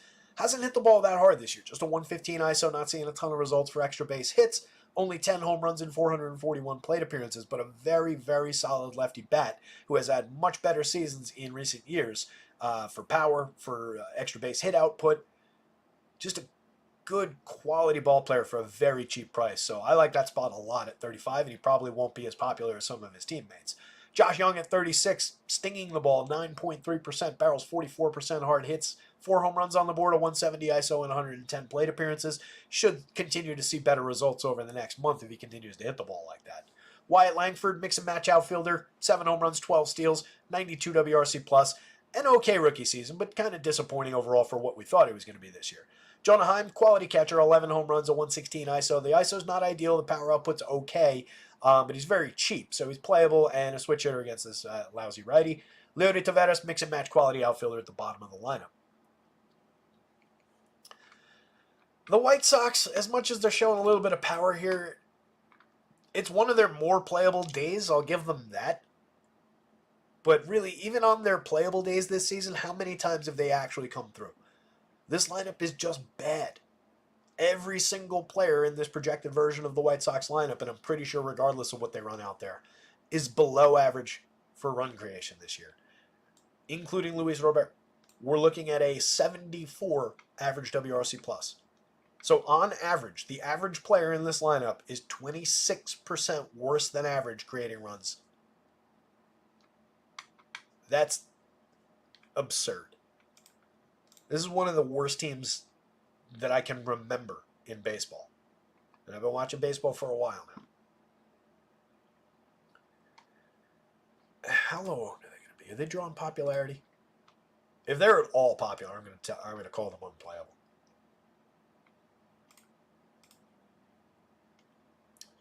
They're more popular than I'd want them to be.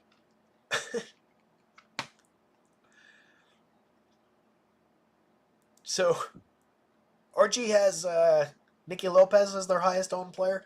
He's the only guy in double digits. more than double everybody else. I don't really get that,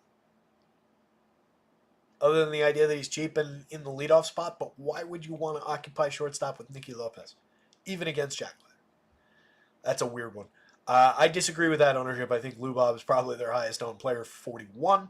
Tremendous power upside for him, 16.35 in the home run model. He's hit 14 in 310 chances this year. He's stolen 20 bases, 192 ISO, 92 WRC+. It's not a good season from him, but at least he's giving us some counting stats. 11.9% barrels, 43.2% hard hits. Continues to be by far their best player, and supported by the upside in the home run model. Lopez, again, he's just low strikeout, bat on ball, but he doesn't find any quality for his bat control and for the ability to put the bat on the ball. Just a 238, 309, 290 slash line, a .053 ISO, 27% worse than average creating runs. So technically he's 1% better than average in this lineup, but he's still one of the worst hitters in baseball. Why would he be popular?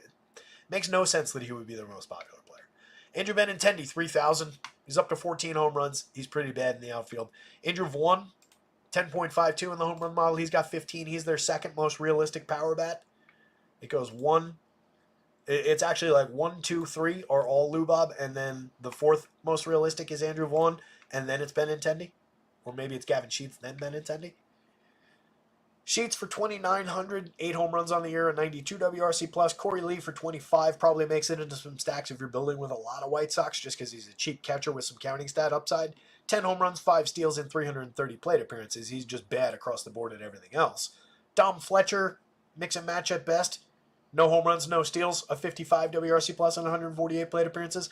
Lenyn Sosa, at least hits the ball fairly hard, 41.6% hard hit rate, 4 home runs, 3 steals, a 52 WRC+, no real output for it. Brooks Baldwin hasn't given us much in 114 chances in the middle infield spots. It's a very, very bad team. If you're stacking them, these are your priority bats.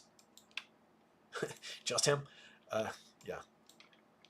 Those 3 guys, and good luck to you. Don't like it even against this pitcher. Rangers bats way up top. Nothing else to me seems all that playable. Jack Leiter's the more playable of the 2 pitchers. If you want to play the White Sox against, again, good luck. Back to both sites. Giants and the Brewers. Freddie Peralta looks like a very strong opportunity for him today. Doesn't look like we've got these lineups either. So Freddie, to start down here, 9,800 on DraftKings, 9,200. Pretty cheap on FanDuel, honestly, for his ceiling. 3.86 ERA with a pretty similar 3.92 xFIP, 27.6% strikeouts, over 142 and a third in 26 starts. Giving you pretty good depth this year, but again, it's been a little bit shakier than seasons past. The ERA is a little bit high, although actually it's exactly where it was last year. The xFIP is high. 3.92 is a full half run higher than it was last year, higher than it was 2 years ago. 3.58 ERA 2 years ago. Care a lot less about ERA than I do about xFIP. Still good for swinging strikes at 12.8%. That's an elite swinging strike rate, but just a 27% CSW. He's walking 8.9% this year. Last year that was 7.9, year before 8.5. It's not totally uncharacteristic, but it is up a little bit. It's given up a 9.2% barrel, but just 36% hard hits, 87.2 miles an hour exit velo. So this and this are more just mistake-based. Fly ball trajectory pitcher, though, so when it's a mistake, it's a loud mistake. That's why we're up at 3.70% home runs. But when everything's going right, he's actually good at inducing weak and medium contact. Giants with a projected 25.7% strikeout lineup seems like a pretty ideal target for Peralta. 98-92. Again, very cheap here for his talent and his upside, but correct for how he's been pitching this year probably. 98, more expensive over here. A little bit more challenging to reach over there, but probably going to be lower owned for it over there. On the other side, Kyle Harrison at 82.79, just challenged by a good Milwaukee lineup. That said, in this version of the lineup, there's only 3 hitters that are above average for run creation. It's Jackson Churio, William Contreras, and Willy Adames. But there's more threatening bats here. There's a lot of ability to get on base. With all that on base, 328 average on base for the 9-man projected lineup, they should probably be better at creating runs. Joey Ortiz also above average for run creation. I missed him down lineup. Harrison striking out 21.8% of hitters, down to a 4.0 ERA, 4.25 xFIP, pulling the numbers together a little bit. Still, this looks like basically an on-the-nose kind of league average type season outside of the stuff plus mark. He's better than that. He's supposed to be better than that. Through the minor leagues on his way up, he was better than that. He's regarded as a better pitching prospect than that. But it's not a bad season for a second-year pitcher, or first full season. Just 7 starts and a cup of coffee last year. 23.8% Ks, 7.5% walks last year. Find a few more Ks along the way through September, and that'll round out to a similar season. Projected version of the Brewers lineup has a 22.7% strikeout rate to work with, so not untargetable. A little bit of ceiling here for Harrison. For the money, the way that he's offset by it from the top of the board, not bad. He's representative of the top of that 10-point dip, though. But among all of these guys, it's probably him, Festa, maybe Erod that have the best upside. So in that mix, he's definitely playable, and the prices aren't bad.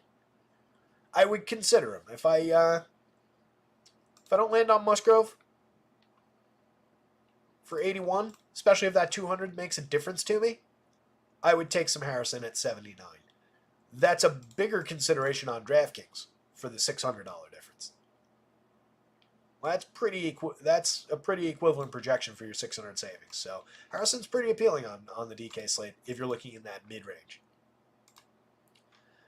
Giants bats against, not bad against Freddie Peralta. I think they're playable in the way that he's given up a little bit of power this year, the way that he gives up walks all the time. This is another team that's capable of drawing some walks, particularly Lamont Wade at the top of the lineup, an elite 16.9% walk rate, 14.6 last year with a better strikeout rate. Had a much better season last year, but still this year getting on in a 404 clip over 313 plate appearances, creating runs 29% better than average, still hitting the ball pretty hard. 3,300 is very, very cheap at first base. First base and outfield for 26. For that player, for a guy creating runs like he does, even if you're just looking at the correlated scoring of it for DFS, that's really cheap. It's basically a free square. Tyler Fitz, 5,000, 3,300, 3 positions on FanDuel for your money, not bad. 14 home runs, 16 steals, and 239 plate appearances at 265 ISO. He's been a killer since coming up. That's not a bad player, not a bad option to throw at Freddie Peralta if you choose to target him. In 150 lineups, it's probably worth doing a few times, just stacking against Freddie regardless. It's not a target spot. It's not a priority. In 20 lineups, I don't think you need to do it, maybe once. But he's been gettable enough, and this team is frisky enough that there's a little bit of upside there. You get this nice stretch of guys with double-digit barrel rates, way over 40, even 45% hard hit rates through the middle of the lineup. Mikey Conforto from the left side, 3,900, 2,900 across sites. Not a great bat overall, just 229, 308, 431, but a 201 ISO, 14 home runs, and 396 plate appearances. Not bad for such a cheap hitter, especially if he's hitting third against, again, a fly ball pitcher who's been giving up barrels. Elliot Ramos for just 4,400, 3,300. Surged his way to 20 home runs, 221 ISO, 403 plate appearances. Pretty good power output from a young player. 16.2% barrels, 46.9% hard hits. All of those guys are high strikeout, 24-7 for Conforto, 27-3 for Elliot Ramos, and then 24-5 for Matt Chapman. But Chapman barrels the ball regularly, 48.3% hard hits. He's hit 21 home runs and stolen 13 bases. 197 ISO, 118 WRC+. This is a very good season for Matt Chapman. Mike Yastrzemski is even cheaper than those guys. Another high strikeout, but decent power bat. Lefty, he's only hit 11 home runs, but he's got a 189 ISO over his 372 plate appearances. 8.7% barrels and 39.3% hard hits, and a little bit more to give. Yaz is not a bad consideration in the outfield from the left side if you need to cheapen things up. Taito Estrada for 31-24, mix and match quality this year, and a lot better in years past. But I don't know that he's necessarily better. I think he maybe just had a couple decent seasons there, and now we're seeing the real version, or this is just who he becomes going forward. Grant McCray, mix and match quality, pretty good 42 plate appearances with 3 home runs on the board, 2 stolen bases, and a monster slash line. We'll see how it goes from here. Probably just another outfielder, but he's very cheap. If you're going to this team, you can do worse. Kirk Casale, not much of a catcher bat. On the Brewers side, you can definitely grab them against Kyle Harrison. You get the downside day out of the lefty, and Brewers could go off here. Even with a slightly diminished version of their lineup compared to where things could have been. Bryce Turang's a pretty decent option off the top. Just 318 on base, just a 91 WRC+. has stolen 37 bases, should be a better correlated scoring option than he's been, needs to get on base more frequently, but he puts the ball in play regularly, 17.3% strikeouts, 8.2% walks, just doesn't exactly crush it when he makes contact with it. 7 home runs on the year. So again, we need him to do this a little bit more so he can do this a little bit more and this a little bit more. But he's playable, and if you're going to Brewers, he's one of the higher priority bats. Second base makes him an ideal option as far as position goes. 4,200, 3,100, Jackson Chourio continues to be way too cheap. 16 home runs, 19 steals, 45.2% hard hits, just a 20.7% strikeout rate. His strikeout rate is higher than his age. I believe he's still just 20 and change years old, right? Or did he turn 21 already? Either way, it's right around the same level. For such a young player, these are, I promise, killer numbers. Yeah, he's 20 and a half. So he's 20.5. His strikeout rate is 20.7 across his 444 Major League plate appearances. His creative runs 10% better than the average Major Leaguer. This kid is a star, I promise you. 4,200, 3,100 is too cheap. It's too cheap here. It's way too cheap over there. Play Jackson Chourio in Brewer stacks. And keep him in mind, honestly, as a one-off. You can do worse. William Contreras, 5,200, 3,300, has 17 home runs, a very solid slash line with a killer on base percentage for his position. 127 WRC plus to lead this team. You're not skipping him too many times in stacks of Brewers. Jake Bauers, a mix and match quality hitter with a solid barrel rate, 43.3% hard hits. Lefty bat with a little bit of power upside. 2,500 is very cheap on FanDuel. 3,400 first base only, perfectly fine on DraftKings. He's hit 11 home runs in 285 plate appearances. Solid 187 ISO. Just some Mendoza, but just barely. 309 on base. 96 WRC plus. Nobody's saying that Jake Bauers is good necessarily, and he is high strikeout, but he can get involved and he can put one over the wall against Kyle Harrison. Lefty, we'll see where he ends up hitting in the lineup, though. Willy Adames, 47-34 across sites, 24 homers, 14 steals, a 202 ISO, 120 WRC plus, maintaining a really solid slash line, 253, 339, 455. I didn't think he was going to have that. I thought this would dip. I thought that would dip as the season went on, but he's kept it up. Very solid, 11.2% barrels and 40.2% hard hits. Good investment at shortstop for not a superstar caliber price. Blake Perkins, 24-26, 6 home runs, 17 steals, playable part. Rhys Hoskins, more than a playable part, 12% barrels, 40.3% hard hits. I just wish he would get more consistent plate appearances up here. Maybe he moves up against the lefty and hits cleanup today. That would be great. 21 home runs, a 203 ISO. He's doing exactly what they pay him to do, 10.23 in the home run model to lead the team. Sal Frelick and Joey Ortiz, mix and match quality down lineup. 16 stolen bases and a 335 on base out of Frelick. 9 home runs, 7 steals, and a 341 on base out of Joey Ortiz. 2 of the better 8-9 hitters around as far as correlated scoring and wraparounds go, just given how frequently they're getting on base and their quality in terms of low strikeout and decent walk rates. There are a lot of worse options for similar prices at the bottom of a lineup. These guys are better than, say, like Leody Taveras, just given how frequently they get on base. Let me go back now and double check Leody Taveras' on base percentage. Yeah, 285 on base. I would rather have those guys getting on base at a 300 clip. So not terrible here. This is a pretty okay 9-man lineup, depending on what comes out. Freddie, Brewers bats, Kyle Harrison, and that's really close. You could easily rank that the other way around.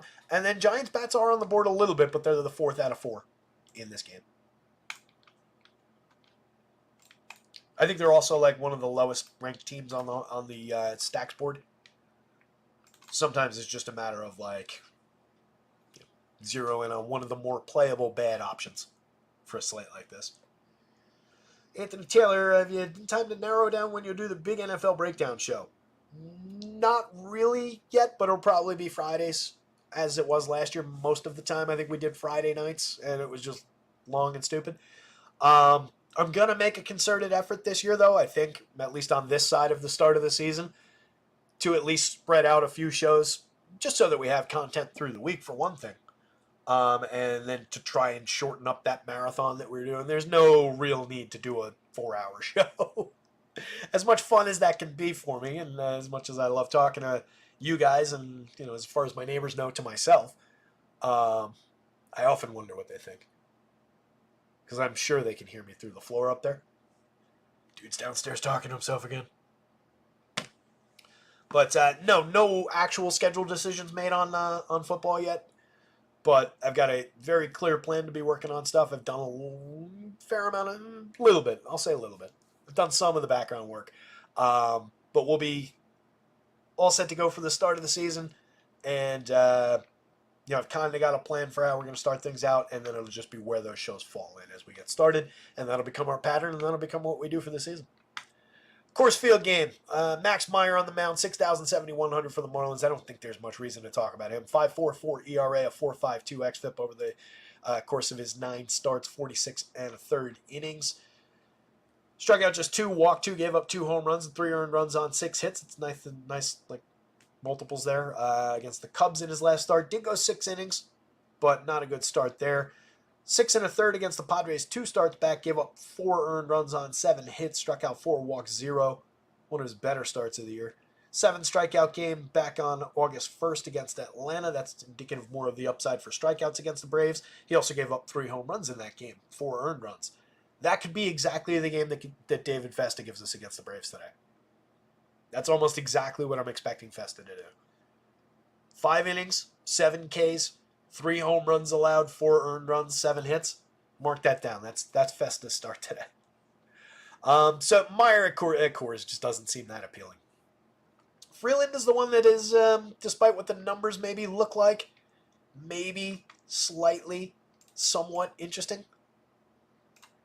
79 innings in 15 starts, a 17.9% strikeout rate, a 6.6% walk rate, 5.70 ERA with a 4.31 xFIP. That's a lot better of an xFIP than it is in ERA. This is not good, but it's also not completely awful. You can be a major league starter with those kind of numbers. He's given up a 10% barrel rate, 90.7 miles an hour, above the line there, above the line there, and above the line there, or right at the line there for being a tragedy as far as power allowed. 3.76% home runs. So why is he playable? Because this Marlins team sucks. Look at those home run numbers, even against the power that he's allowed. Only Jake Berger is really threatening. Maybe a little Connor Norby's a little threatening up there. You got 4 guys in the 1s at the bottom of this lineup. Their projected cleanup bat is at a 2. There's really, really no threat from this Marlins lineup. Outside of it being Coors Field, obviously. And the idea that they've got a 5+ total. I had the Rockies right. This is a terrible baseball team. Kyle Freeland last year, 155 2/3 in 29 starts, 5.0 ERA, a 5.13 xFIP, 13.9% strikeouts. Was not good. 174 2/3 in 31 starts. The year before that, a 4.53, a 4.49, and a 17.1 was better than he's been these 2 seasons, but not by much. So we're just talking about a guy that is ridiculously cheap at 5,500 because he's pitching in Coors Field and he's not good. But in this matchup, we have, in 15 starts this year, Freeland's worked at least 6 innings in in basically half of his starts. 7 out of 15. Including 1, 2, 3, 4, 5. 5 of those 7 games he's pitched into the 7th inning.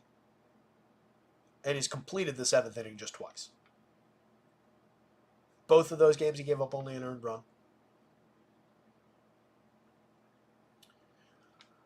He's had a couple of okay starts in Coors Field, including all the way back on July 5th. He faced the Royals. He gave up just 2 earned runs in 7 innings at Coors Field. Struck out 5 Royals.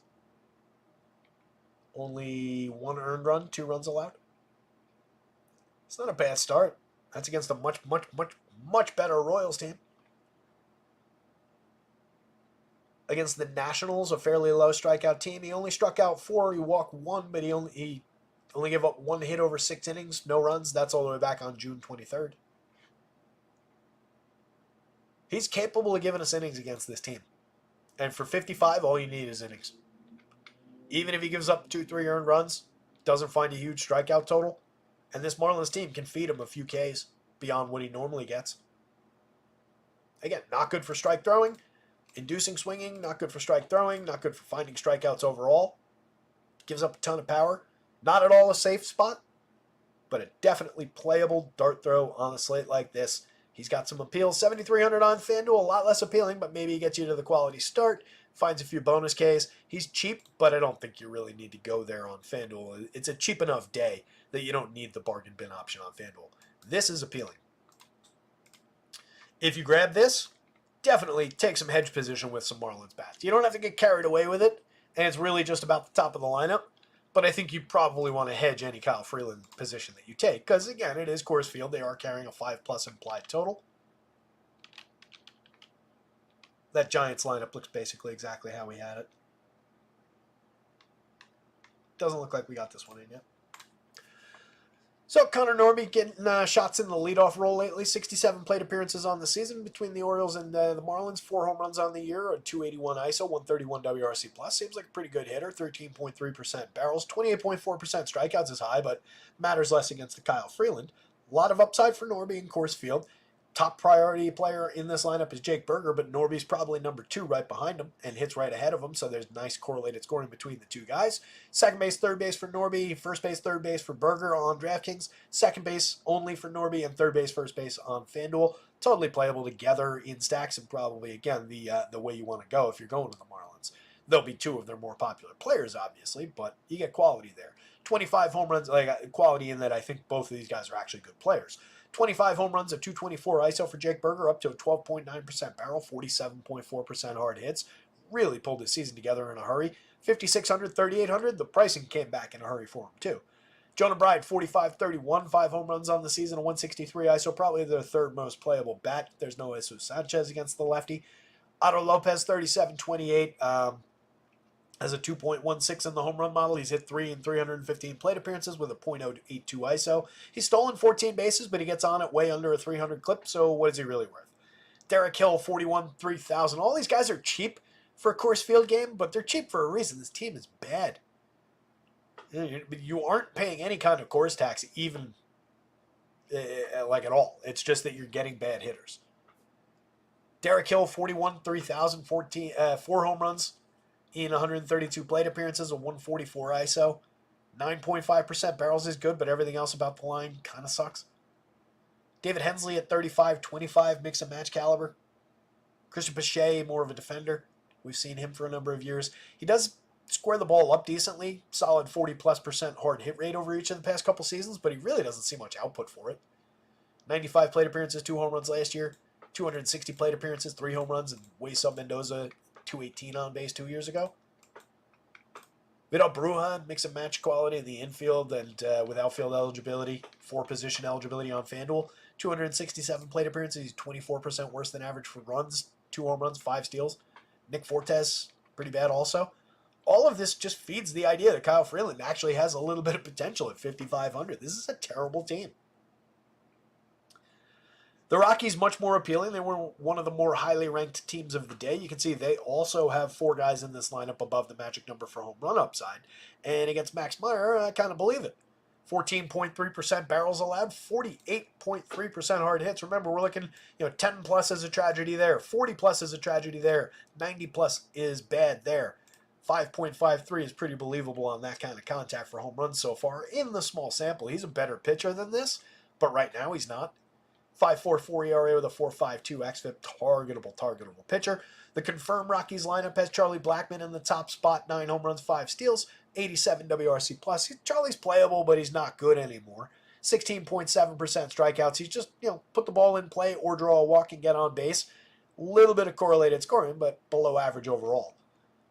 Ezequiel Tovar checks in below average by WRC+, but he's had a nice season for everything else. I think he's a highly playable shortstop. 40.2% hard hits with a 7.8% barrel rate. Not bad for contact. Not elite. Nothing special about those numbers, but nothing bad about them either. 274, 298, 470. Needs to get on base a little bit more. And then we're dealing with a very positive WRC+. He'll have more opportunity to steal some bases. He's hit 21 home runs this year, though. Looking like a pretty good player. Hitting second for a fair price, 3,200 on FanDuel.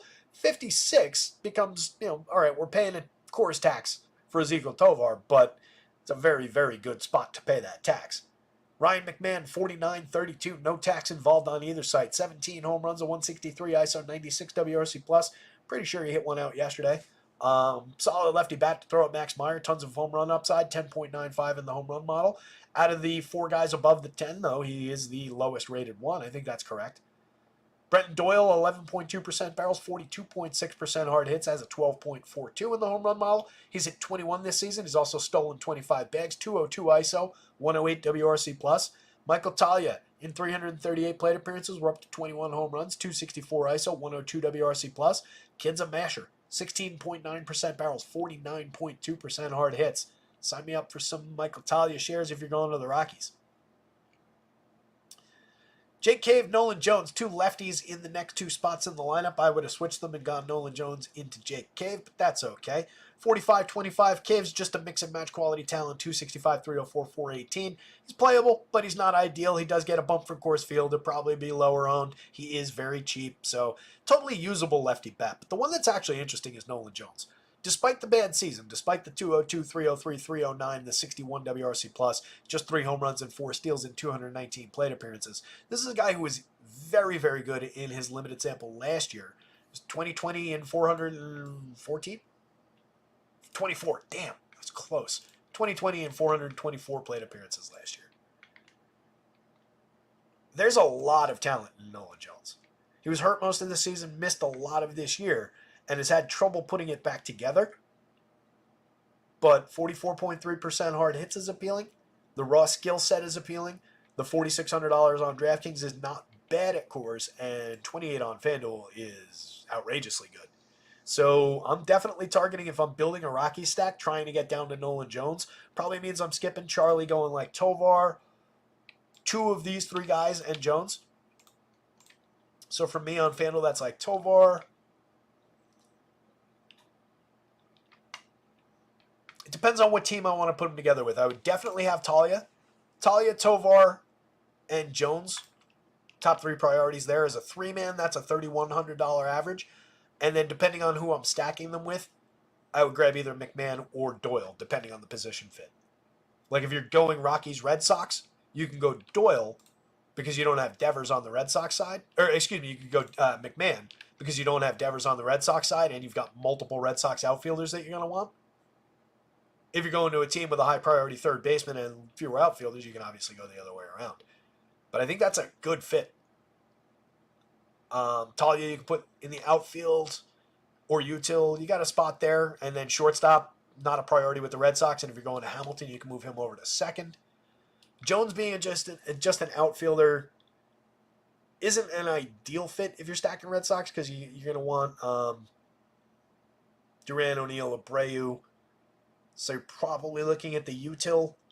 And then you're blocked off to the util to have Casas and Talia. So you do run into a little bit of positional conflict in that stack, but I think you can work your way around it. There's probably some good ways to put that team together. Drew Romo, Aaron Shunk at the bottom of the lineup. 3,000, 2,500 is cheap for a catcher, but Drew Romo, yeah. What do we got on Drew Romo? Yeah, not bad. 14 home runs and 370 plate appearances in AAA this year as a 22-year-old. 297, 339, 499, a 103 WRC+. Not a rated prospect.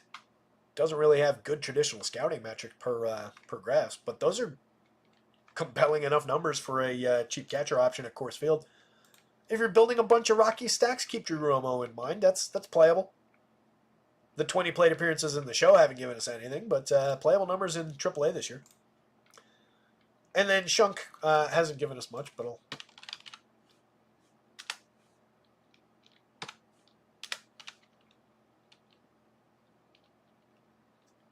Is he? Why isn't he coming up? I'm going to give him like 2 more seconds. There he is.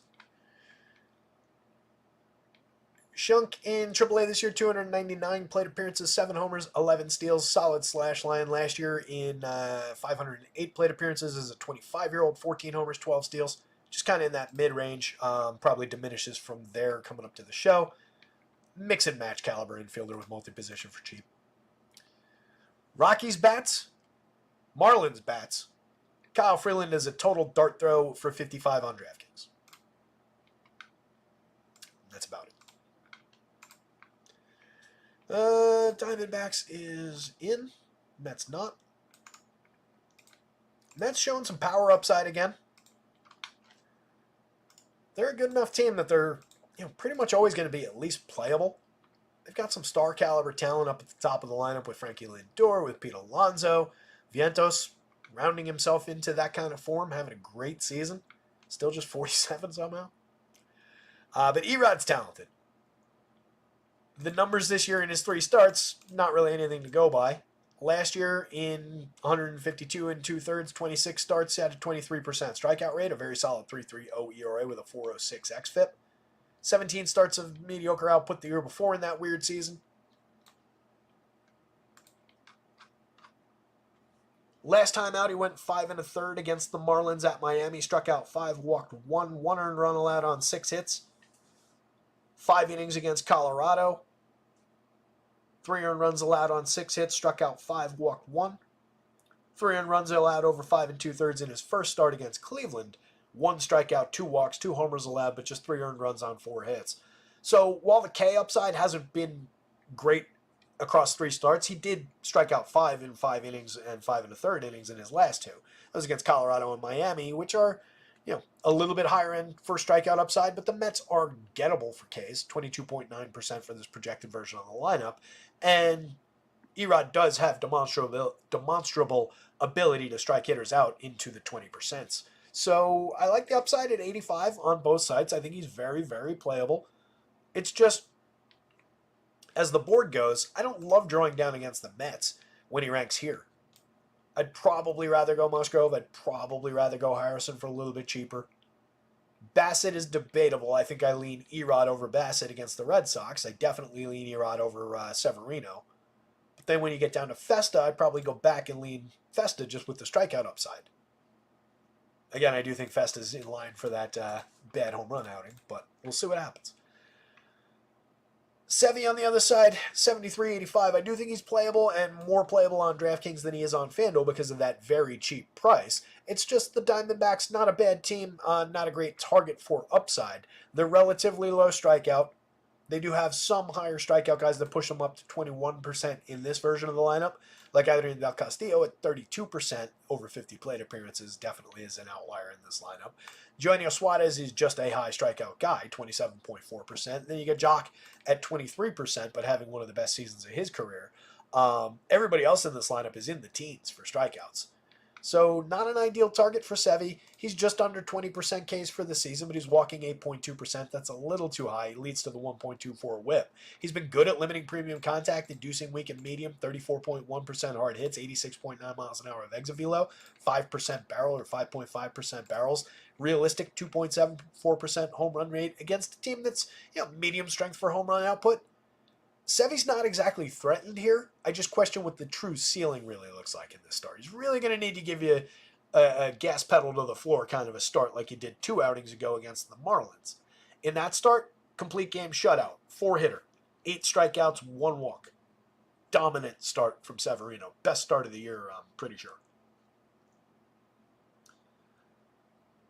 He's actually demonstrated the ability to work deep into games. Not only does he have a number of 6 and 7 inning starts throughout the year, he had that complete game two outings ago. He's also got 2 eight inning starts on the season. One of them goes all the way back to April 29th. The other was on June 5th. But they're more than willing to let him pitch, and this is a guy who's been injury prone throughout his career with several major injuries. They've been willing to let him go and work into the 6th, 7th inning and beyond pretty regularly if things are going right. That said, against the Padres last time out, just gave up 1 earned run on 5 hits, struck out 5 but walked 4 over 5 innings. That's that low strikeout Padres team that's capable of drawing walks, but that's not a good DFS start even for your 73. It's not a complete disaster because he did book the win. He only gave up the 1 earned run, but it's not a great start. If he does that today, you're probably not winning. 8.8% swinging strikes, 23.5% CSW. Not a great strike thrower, but finding moderate success for Ks. Stuff Plus still likes the arsenal. You're not making a terrible mistake if you go to Severino on DK. 85 on FanDuel feels like a stretch. Mets bats, Frankie Lindor off the top, 5,500 on DraftKings, 3,800 on FanDuel, 27 homers, 25 steals, a 218 ISO, 134 WRC+. Continuing to have his superstar caliber career. Nothing wrong with anything about Frankie Lindor's season. Pulled it all together after a shaky start and has been basically elite and back to normal for months now.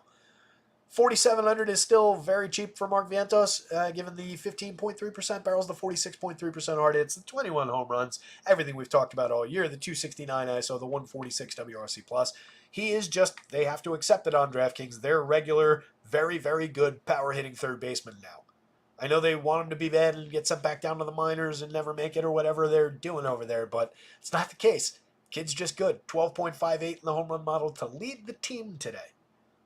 Pete Alonso for 5,000, 3,400 has a 12.07.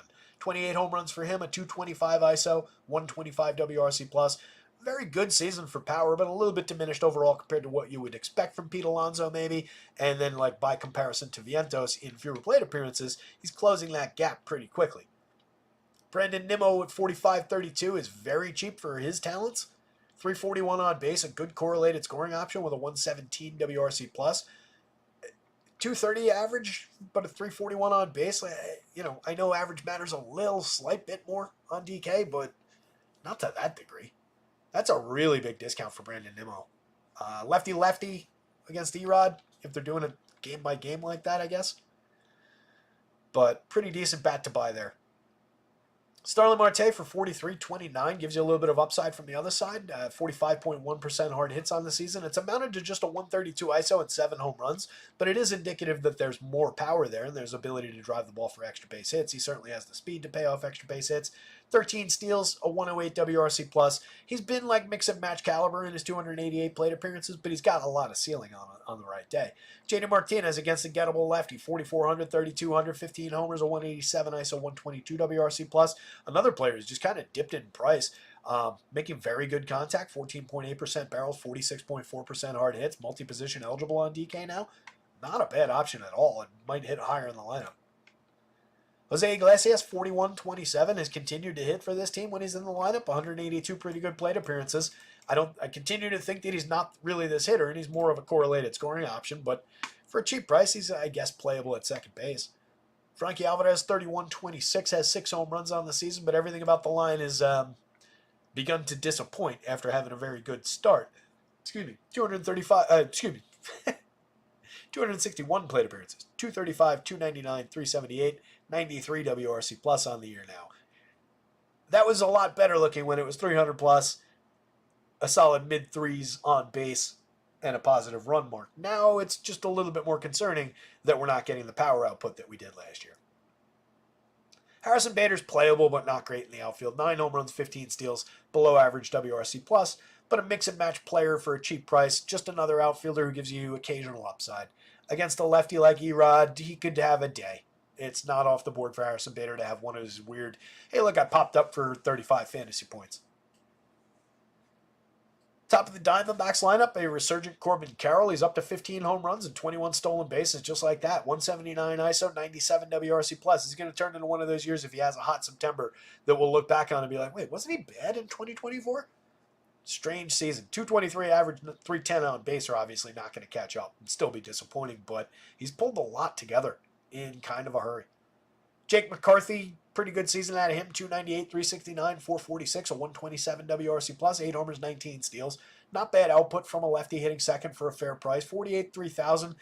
That said, 4,800 is pretty expensive to find a player like Jake McCarthy.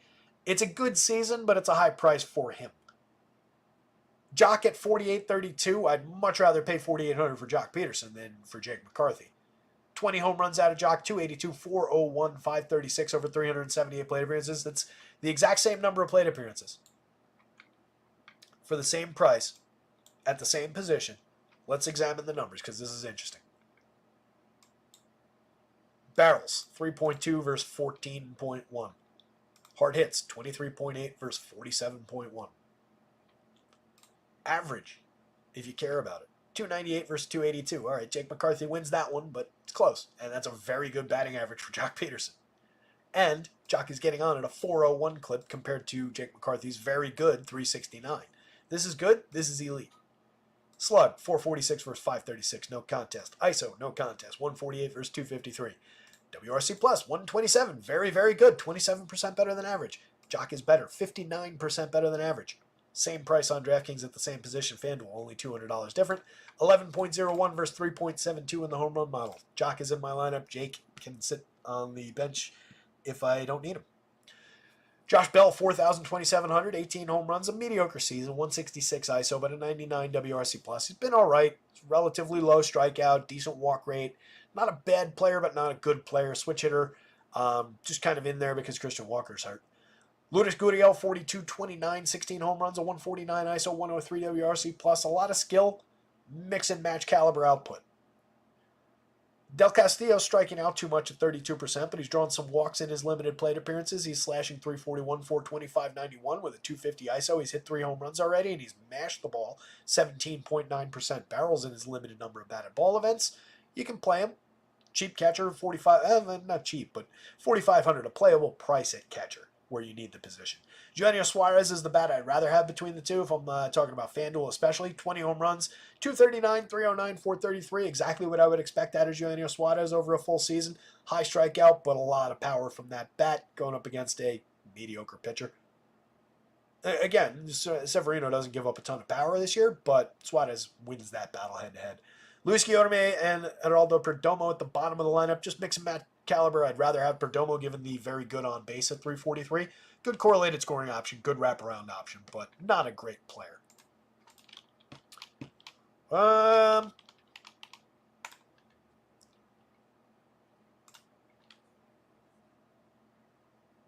I guess I'll go with Vegas. I'll go Diamondbacks bats, Mets bats, Erod Sevi.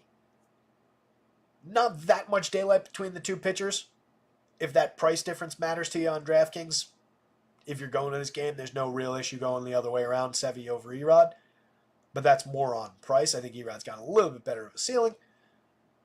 But bats slightly ahead of pitchers. This is a four-corner spot, though. I think you can play anything here and not be killing yourself. Last game up. Orioles, Dodgers. Potential World Series preview. Who knows? Hopefully not. We'll let the Orioles win one, but somewhere down the line. Kids need to pay their dues first.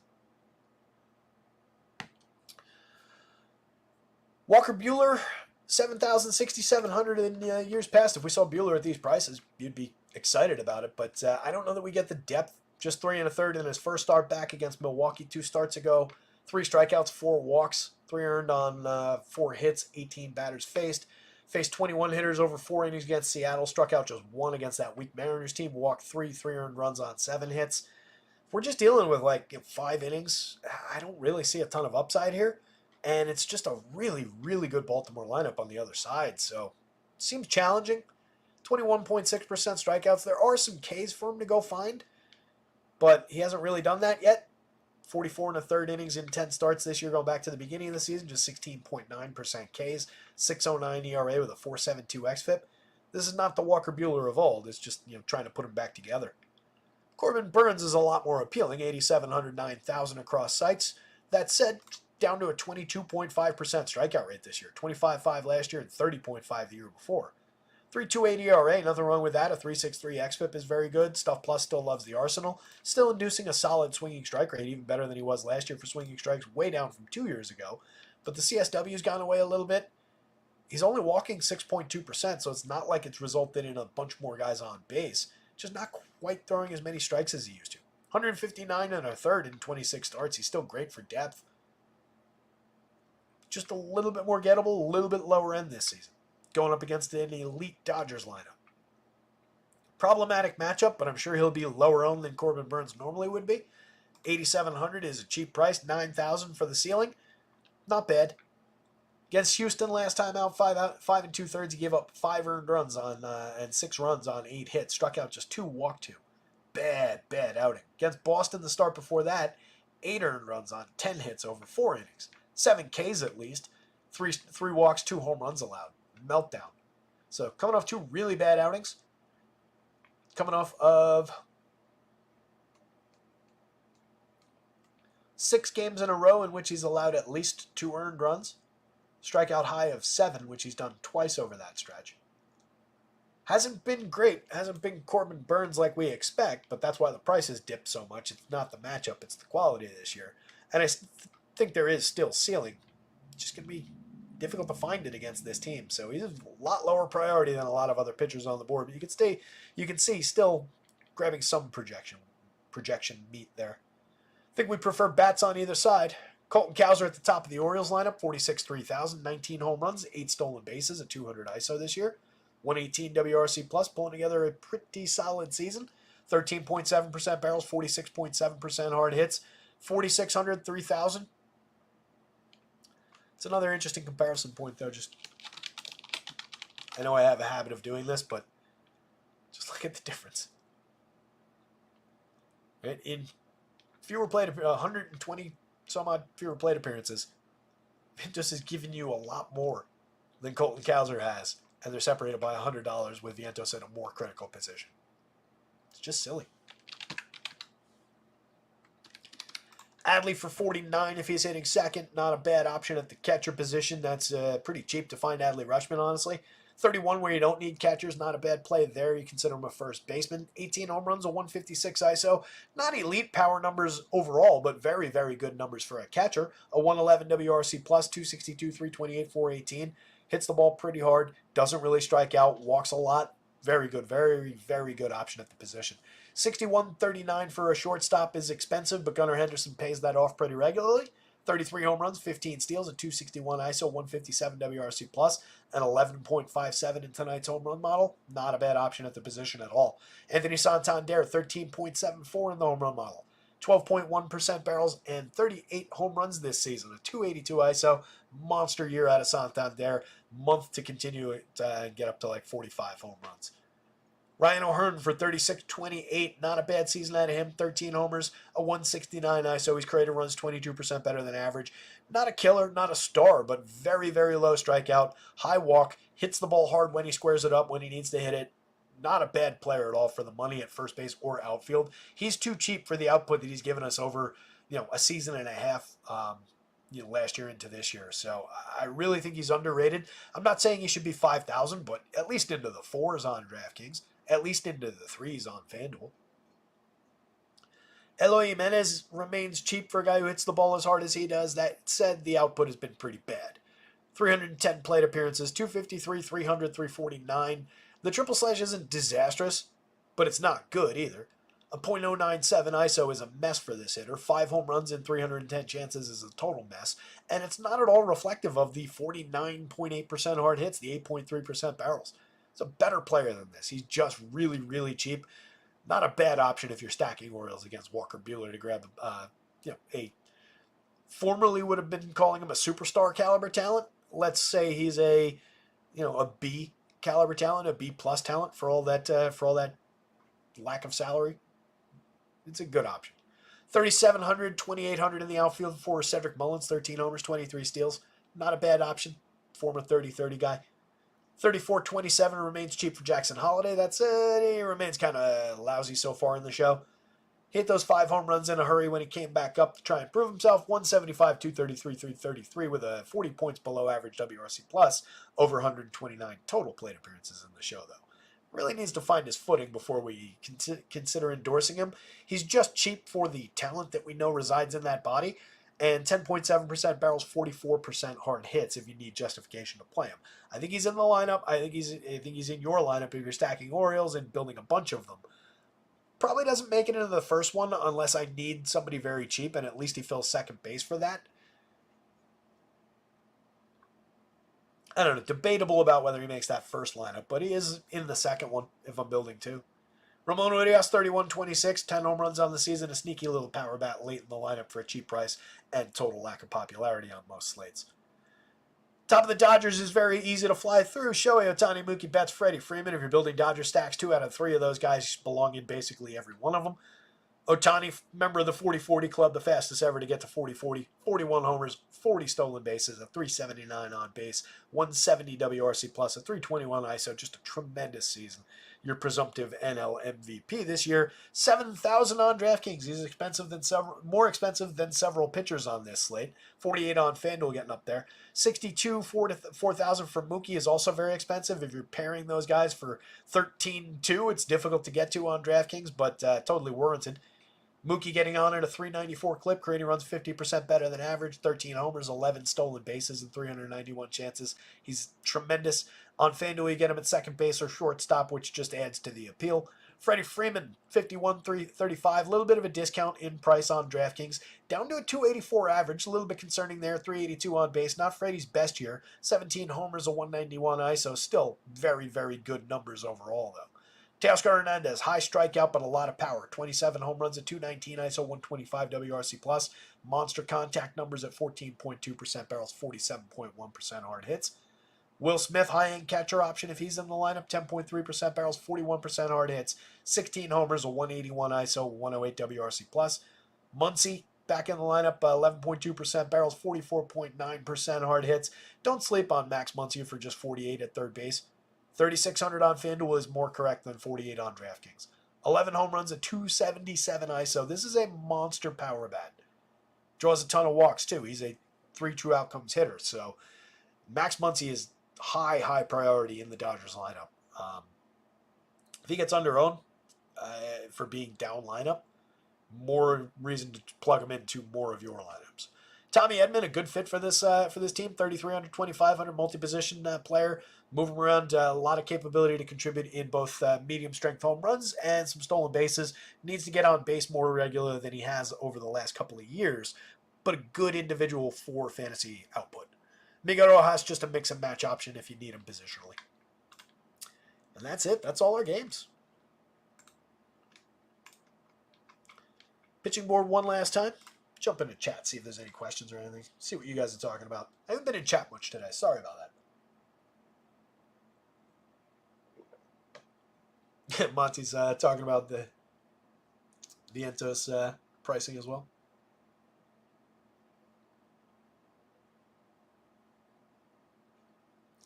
Anthony Taylor saying, I don't do Venmo, CashApp. My subscription and appreciation would be through Zelle. Yeah, I just don't want to put my phone number in the description down there. If you're looking for kickback info, though, Venmo, PayPal, CashApp, all down there. Does Zelle have like a code that you can use like the others? As far as I knew, it only worked off of a phone number. But regardless, we're going to be probably handling that before the football season kicks off through the website anyway. Just a heads up. Got to be done. I put it off and I put it off and I put it off, but it's probably going to pop up on you over the next week or two. That said, we're going to keep it all very, very reasonable, and hopefully we'll keep everybody around.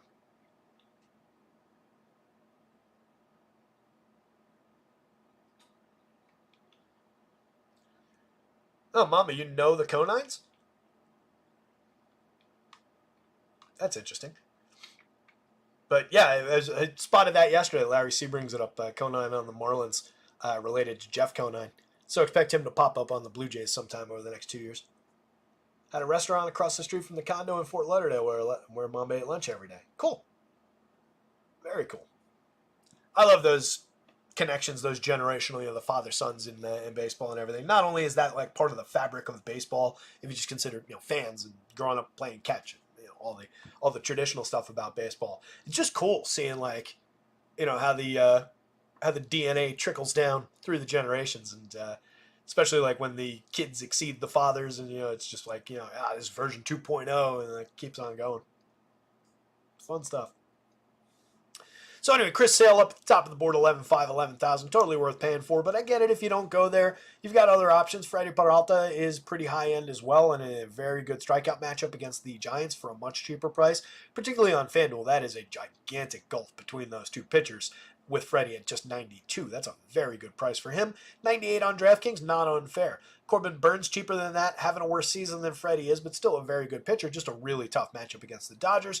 Joe Musgrove, a lot of appeal coming off of a great start against the Mets. Needs to be efficient again, but definitely 81, 88. Based on price and ceiling, not a bad option at all. A little bit more to give you probably than the guys who are additionally offset by projection. Starting with Kyle Harrison, a couple of lefties up there with Kyle Harrison and Eduardo Rodriguez. I think both guys are playable, and based on how they fit in with your lineups price-wise, either guy can go and they're about the same.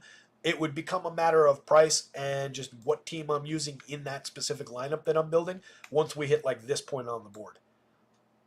I think there's reason to be at least somewhat enthused about any of these guys. All of these guys are basically the same, with a little bit more of a uptick here just based on the price and the potential strikeout upside, but also an asterisk for the fact that he might only throw 75 pitches and be limited to 5 innings. All of the veteran guys are basically the same. So whoever works for the price and matchups in that lineup, perfectly fine to go to. Erod gives you a little bit in terms of strikeouts against the Mets, but there's some power threat against the Mets. Bassett, very threatened by the Red Sox. They're coming for me. Bassett, very threatened by the Red Sox in Fenway Park, but able to give you 7-8 clean innings on the right day. Sevy, threatened by the Diamondbacks and their fairly low strikeout, and he's been fairly low strikeout, but he's given you depth this year, and he only cost 73 on DK. He's more appealing over there than he is over here. Bayo against Toronto is pretty thin, and you're additionally offset even further projection-wise. I think he's playable, but it's very thin. Buehler is very difficult to envision success with against the Orioles in a short start. Max Meyer at Colorado doesn't feel great. Very, very cheap as a dart throw, but I prefer the cheaper guy on the other side as a SP2 dart throw on DraftKings. Take Kyle Freeland's upside at 55 against the Marlins rather than Meyer against a better Rockies team if you're going to Coors Field pitching. Andre Palante is just likely to limit the Padres' output. He's very good at keeping the ball on the ground. They're limited for home run power anyway, but he's really limited for strikeouts, and they're very good at limiting strikeouts. So I don't see much upside there. I just think he lands within like 2 points on either side of that median projection. Again, Freeland I think is in play just because he's so cheap against a really bad team, but don't expect much. He's probably going to get lit up. And then these two guys for me really not on the board on that DK slate. Leiter would be the pick between the two, but I don't think it's there yet. I really question the form. Pulling up the home run board, we are obviously seeing a gigantic number for Mr. Ozuna up top with Festa on the mound. But again, that is a both-sided situation. I think Festa at his pricing gives you some nice strikeout upside, 27 and change percent strikeout rate in the show so far for the kid. Ozuna, Talia, Lubbob, top three on the board. Pretty beefy home run marks there. The only one I don't love, as an individual I'm fine with it. Lubbob, I question the value of going to that White Sox stack, even against the shaky version of Leiter. You do have Andrew Vaughn above the magic number for home run upside. You also have Andrew Benintendi. Benny's the one I believe the least in out of those three. Lubbob obviously the most, and then Vaughn's just okay in the middle. It's still the White Sox. They're still really bad. They're still going to need to sequence to pay off DFS upside. So even if you get a home run out of one of those guys, it's going to be like a 3-run day, a 4-run day, and you got your home run, and congratulations. Didn't win you anything. The Braves, I think, give you more than that. But they're afflicted by kind of the same problem, that lack of ability to sequence, that lack of ability to regularly get guys on base. It's just you've got 4 guys above the magic number for home run power, and they're a lot more realistic home run hitters. They include Ozuna, obviously, at the top of the board, Olsen, the home run pick of the day, Sean Murphy, and whoever the hell the other one is, Jorge Soler. So, I mean, those are very realistic home run hitters by comparison to at least Andrew Benintendi and Andrew Vaughn. So there's more believability in the Braves, but I do think that they're limited by their lack of ability to get on base. So if I had gun to my head, I'd probably say Festa has that start. He gives up 2 home runs, doesn't have a great day, but strikes out a bunch of them, and they don't have a day against him either, despite hitting a couple home runs. The Rangers are definitely believably on the board. They have a big total on that DraftKings slate. Kind of wish we had them on FanDuel. Really like the spot with some of those bats as cheap as they are. The Mets, with their power upside, not unplayable against Erod. Just trying to find some stack talking points as we round things out. It's a funky day. It really is, given the the high upside, big ceiling nature of the pitching slate, but a high peak and then a pretty quick cutoff. A Coors Field game, but between 2 terrible teams with terrible pitchers on the mound. It's a really difficult day outside of like the obvious spots like the Red Sox at Fenway. The Rangers against the White Sox, but that's not on the FanDuel board. I guess the Brewers are kind of an interesting talking point against Kyle Harrison, but you need Harrison to have a bad day. I'm a Harrison believer. I wouldn't have been like if you had put the Brewers at that total. It would probably be more in here that change is made. I think the 8-run total is probably realistic, but I think you could have a realistic, say that the Brewers should be a 1/4 run lower realistically. Anyway, that's about all I have to say about that, I think, on this one, guys. So we're going to wrap up. 34 people still here hanging out. That's really appreciate it, guys. You absolutely rock. Hit the like button if you haven't done it yet. Hit the subscribe. Check out our pals over at acemind.io. If you're running football simulations for the upcoming first football slate of the year, Give those guys a look. They got some great product. 3-day free trial off the top with them. Promo code rotoscouts, pretty sure all in caps, still gives you 20% off your first month, and we thank you for that. Update coming up on the site very, very quickly in the next couple of minutes. We've got most of the lineups in. That said, good luck out there tonight, guys. Somebody go win something. We'll see you tomorrow.